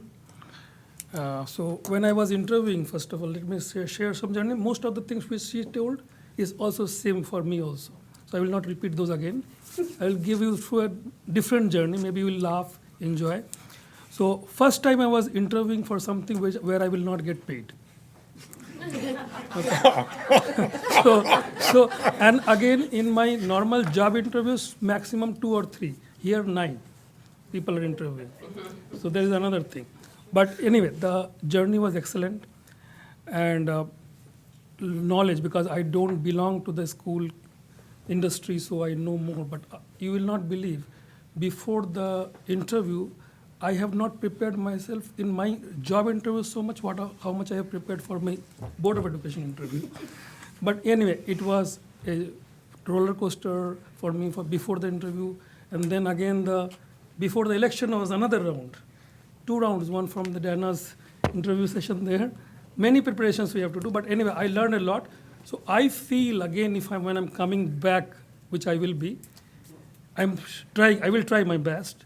I will be more prepared than what I am today. And Vicki, the next day when we joined, after first meeting, she took us on a video call and she spent hours for us to become ready and come and sit in this seat. Thank you, Vicki. Barbara, always been so much supportive. Barbara's husband, Larry, he became my best friend in this course, more than Barbara. And what to say? This was a nice journey, but I committed something to Miss Blaylock for those supplies. I gave a bag of supplies today to Karen. Okay, I wanted to ensure that before leaving, I bring that bag. And one more thing, the acceptance for a new person to this board by these all members was phenomenal. Everybody accepted us very well. Being no knowledge, we learned in the course. Thank you. Thank you, Mr. Superintendent, Bernie, President Lax, and entire team member. And this guy, Rishi, I never got a time to talk to him, but I have been listening to him so many things every day. The last but not the least, that I will going forward miss these Thursdays. Okay, so now I'm prepared. Okay, this is the today I have to go. I come rushing from the office to get ready for this meeting, listening to those small kids, ceremonies, photography sessions. He talking so much about the new things happening in his area, learning a lot of things. But yeah, it was a good journey. Happy New Year and Merry Christmas to everyone. And welcome to the new members who are there, present here. I'll be quick. Everything, sorry, I'll just keep going down the row here. Everything that everybody shared is resonating deeply with me about the profound impact that the four of you have had on this team. And I just wanted to say thanks as well. You all brought your own incredible gifts and attributes to this space, and it was just an honor and a privilege to experience this with you. And I'm just so grateful for the opportunity to work towards this shared goal of doing the best we can for the kids and the faculty and the administration and everybody who's involved in this wonderful community. So I will real quickly just, Vicki, I think about a week or two after I was elected, I was sitting in your kitchen for my training. And, I'll always remember and cherish that. Your spirit and your compassion and your desire to see people here be well is very profound and inspiring. So thank you. Barbara, the same goes for you. I've loved the opportunity to work with you, to debate things and to disagree and to find common ground. And, I just think you have such a tremendous skill set. And again, your caring for this group of people is just immeasurable. So thank you. And to our two youngest members, it's really been a pleasure. You've brought so much to this group. And you dove in, you dove in and you gave it your best. And I think that's beyond commendable. You've brought and enriched us profoundly. So I just want to thank the four of you. It'll be different without you. Things evolve, and that's part of life. But I'm confident that we're going to keep moving in a wonderful direction, and we'll, are all made better because of your presence here. So thank you. I just want to say to Heather and Pankaj, it's been great working with you. But I know that you two are symbols in our community and are always out there, and there are many events that we'll share with you as individuals, and like you said, maybe in your future up here again. For Vicki, she also onboarded me and answered, sharing her.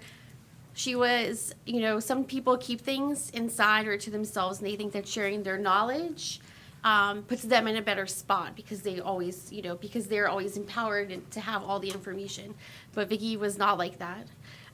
She shared with me everything. It's easy to see her dedication to our community, to the students in our community, to our district. There's, nothing that I ever felt that I couldn't ask her or go to her or say, like, why this, tell me about this, or just sit on the phone in silence and just say, Vicki, I don't know, I don't know what to say. But the one thing I think that she has taught me the most is about how important it is to be good at boardsmanship, and how, no matter what our, no matter how we feel about certain things or, our thoughts or our opinions, it's important to always be a good board member, and, having respect for the people that you sit up here with, knowing that you're all here to do the job of helping, our district and supporting our district. And so I contribute my boardsmanship goals to her. Because she is really a token of that. And for Barbara, when she asked me to serve on student life committee with her, I think I was speechless because I was a new member, and I've enjoyed my time working with her and the sustainability thing.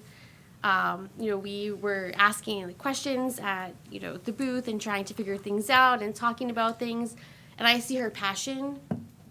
I see the way she cares about students and kids. And, throughout my time working with her, she has never hesitated to say, like, stop, we just, like, the first thing should be the kids and the students, and how is this affecting them? And I think that as a role model in our district, that stood out to me. And so I treasure my time working, with the both of you. You've definitely contributed positively to this board and to this district and to this community, and I will miss working with both of you. You want to speak first, or should I speak? Can I say something before they individually say? I know a lot's been said, and I've told each of you privately what I thought of you, right? But as superintendent, I've had relationships with Vicki. You were part of the original board that hired me. And I remember almost 11 years, I know, can't regret it now. But we had that conversation right in front of us, a table set up, in my first interview with all of you. And I left here saying, if that board is interested in me, I want to work for them. And I think Vicki at that time represented, and Lori was on that board too, represented a board that cared about each other. And that's what I hope for the future of any board, is that relationship, or the interpersonal relationships that everyone has. Because if you have that, you can move this district forward. Vicki and I would have long conversations, and she was, either fortunately or unfortunately, president of the board during COVID, and learned how to use Zoom very effectively. Even at her age, she learned how to use Zoom. Now, I know I'm going to pay dearly for that. At least he didn't say advanced age. Right. But because I'm not saying goodbye to anybody tonight, because I will say hello to you in a different relationship, at least for a while. And, we all have relationships that will continue into the future. But Vicki didn't always agree with every decision I made. And there were times that she actually called and said, I'm not going to support a decision or a recommendation that you're about to make for the board, and here's why. And we would have active conversations, and sometimes she made up her mind she wasn't going to change her position, which was absolutely okay, because there were times when I said, I'm going to pull a recommendation because I know it's not going to advance, because Vicki had given me some insight. And Barbara, we've had conversations throughout her entire tenure. Barbara will text me or call and say, can I just talk to you for a few minutes? That is never just a few minutes. That is, you need to look at your obligations and set aside some time, because Barbara's very passionate about what she wants to say. And I think that's what I wanted to leave the community with, is that, which already has been said. But as superintendent of schools, you cannot have longevity in a job like this unless you have good relationships with members of the board. It just does not happen. And if you look nationally at districts this size and how long superintendents stay, it's fractions of our relationship. And there are people that will debate that and talk about, there needs to be other options, but I applaud both of you for the success that we've achieved during your tenures. Thank you.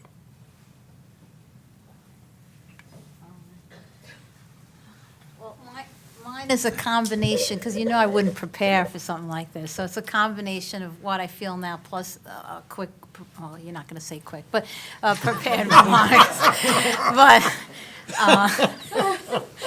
I'm going to miss you all. I mean, that's from my heart. And you've been part of my life for all these years. I'm not going to cry. First, I want to say to Vicki, Vicki also gave me a lot of good advice when I first started. I wasn't always receptive, but she had a wealth of experience, and she always looked out for us. She always had the best interests of the kids, and she had the best interests of the district at heart.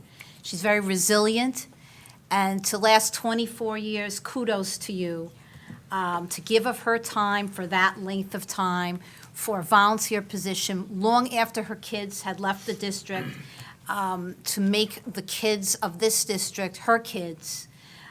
That's always been her goal, and I salute you.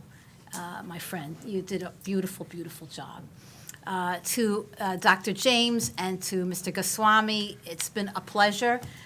We ran together in what I must say was the most unusual election I have ever partaken in, and I always like to make it a nice comment about these things.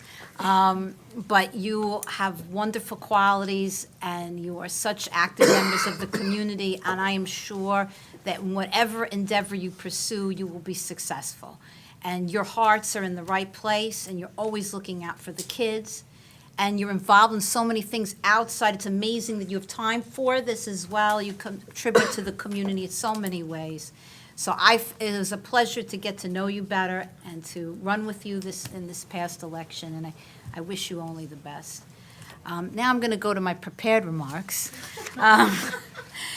Let me start by saying it has been my honor and privilege to serve and volunteer for our school community.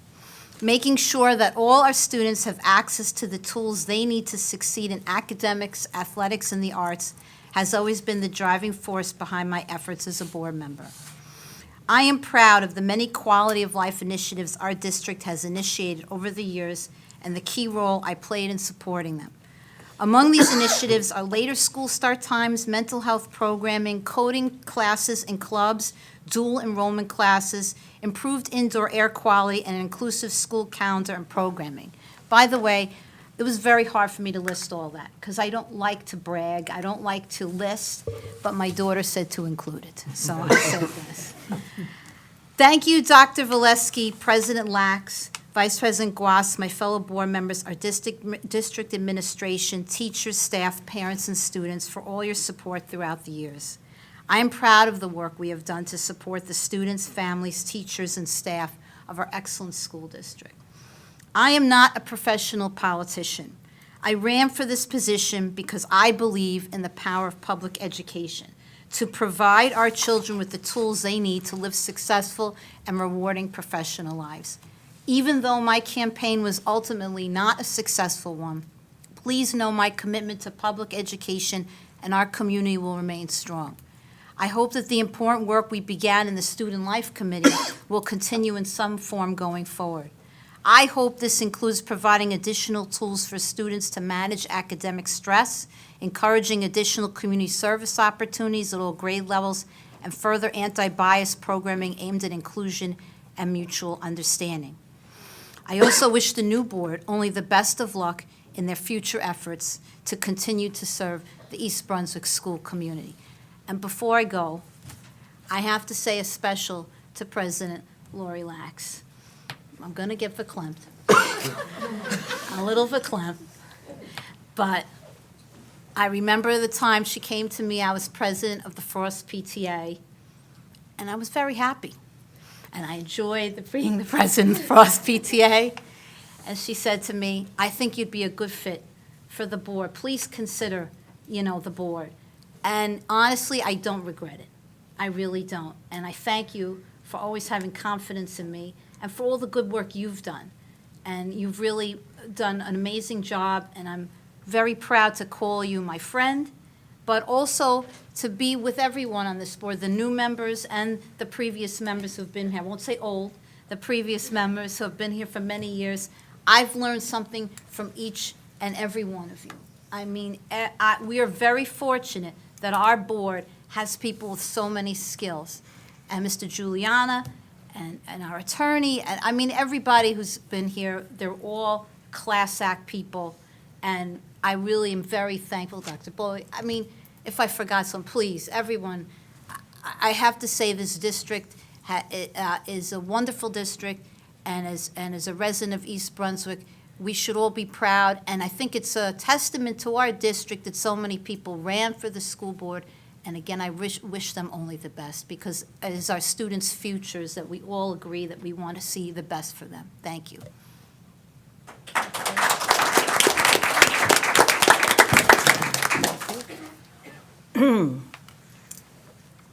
Every time I thought about what I was going to say tonight, I couldn't, so I just said, well, I'll just say what comes to me. So first, I have to say to the woman who approached me about being on this board 25 years ago, Nancy. Not a big time commitment, just 2 meetings a month. Are you kidding me? And I will forever be grateful to her because this is one of the best things I ever did with my life. You can't do something this long without it being a part of your soul. And I don't know if that means that I leave a part of my soul here or I take a part of the district with me. I learned a lot. I helped move the process forward. I work with 4 superintendents, including Dr. V, and countless board members, teachers, sports staff, administrators, did I say central office staff? And most important, the kids. Every year at graduation, as soon as Pomp and Circumstance starts to play, I tear up. You just can't look at those kids and not think, wow, I had something to do with this.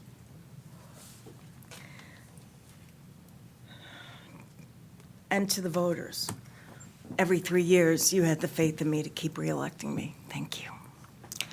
So this current board, Ms. Barber. First of all, I had the privilege of running with Barbara several times, and I will say that with the exception of someone who's no longer on the board, Barbara was a dream of a running mate. Intelligent, organized, kept me sane, which is no easy task. As a board member, passionate, caring, agreeing to disagree because she felt so strongly, and the heart behind it, and the intelligence behind it. I know that we will still be friends, but it is rare to find that combination of heart and intelligence. Thank you. Thank you. I could talk for hours. I'm not going to, I promise. So, to the rest of you, thank you for being my second family. Dr. V, it was my privilege to be your president during the pandemic, running the meetings from the loneliness of my family room.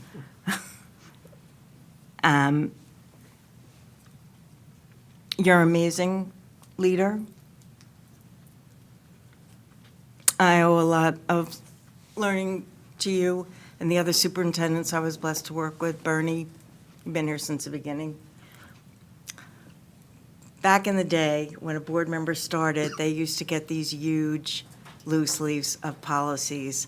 I mean, literally thousands and thousands of policies, and they came in these binders the size of Texas. And Bernie called me and said, you have to come pick yours up. And Bernie carried all my books out to my car for me. And then he told me that the district would send over a file cabinet that I could keep them in. It's resting away in my garage somewhere. But thank you for everything you taught me. To the rest of you, you guys have been awesome. You did jump in at a terrible time. The rest of you, the current central office staff, what I've learned from all of you, you have been my second family.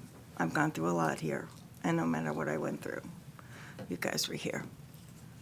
There's one person, 2 people that I just have to thank, and that's it. My 2 sons. Because if the amount of time I spent on this, if it was at the expense of anyone, it was them. And the nights they didn't want me to go out, and my little one was in nursery school when I got on the board. He just got engaged and is making like 8 times the amount I am. It's amazing how time flies. But my kids, I miss things.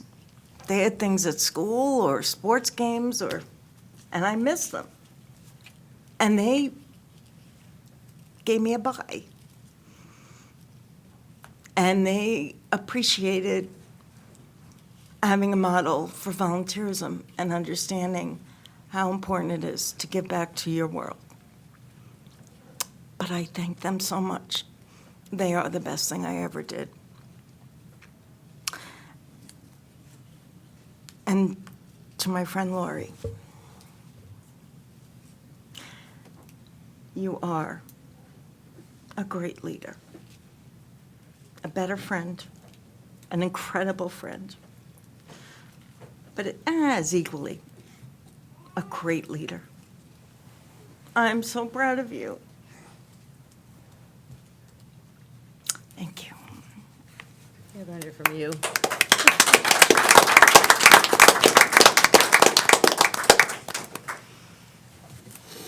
This is rough. This is very rough.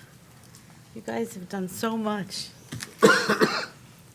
But for the new people coming on, this should be a very, very warm and exciting thing to watch because it's very real what goes on up here in the relationships and what we learn from each other. And I know a bunch of people said it. We don't always have to agree. We can agree to disagree, but you learn from a lot. You're going to learn a little less without Vicki here because now I'm the historian and I don't have as much as she has. But yeah, you guys are something else. Wow. We do have a need for closed session. See, we screwed you all up this time, right? We did things a little backwards. So whereas the Board of Education must discuss matters which are not appropriate for discussion in a public meeting, and whereas these subjects are within the exceptions to the Open Public Meetings Act and are permitted to be discussed in the closed session, the Board of Education intends to discuss matters as follows. Those items listed on tonight's agenda. The length of closed session is estimated to be 1 hour, after which the public meeting of the board shall reconvene and action may be taken. Now therefore be it resolved that the East Brunswick Board of Education will recess into closed session for only the aforesaid subjects, and be it further resolved that the East Brunswick Board of Education hereby declares that its discussion of the aforesaid subjects will be made public at a time when the public's interest in disclosure is greater than any privacy or governmental interest being protected from disclosure in accordance with the Open Public Meetings Act. And it's going to be moved by my friend Mrs. Becker and seconded by Mrs. Reese. Is there any discussion? All those in favor? Aye. Against? Abstentions? Motion carries. Thank you, and to the community, whatever lights blessed your home this season, please enjoy. Happy and healthy to everyone. We'll see you next year.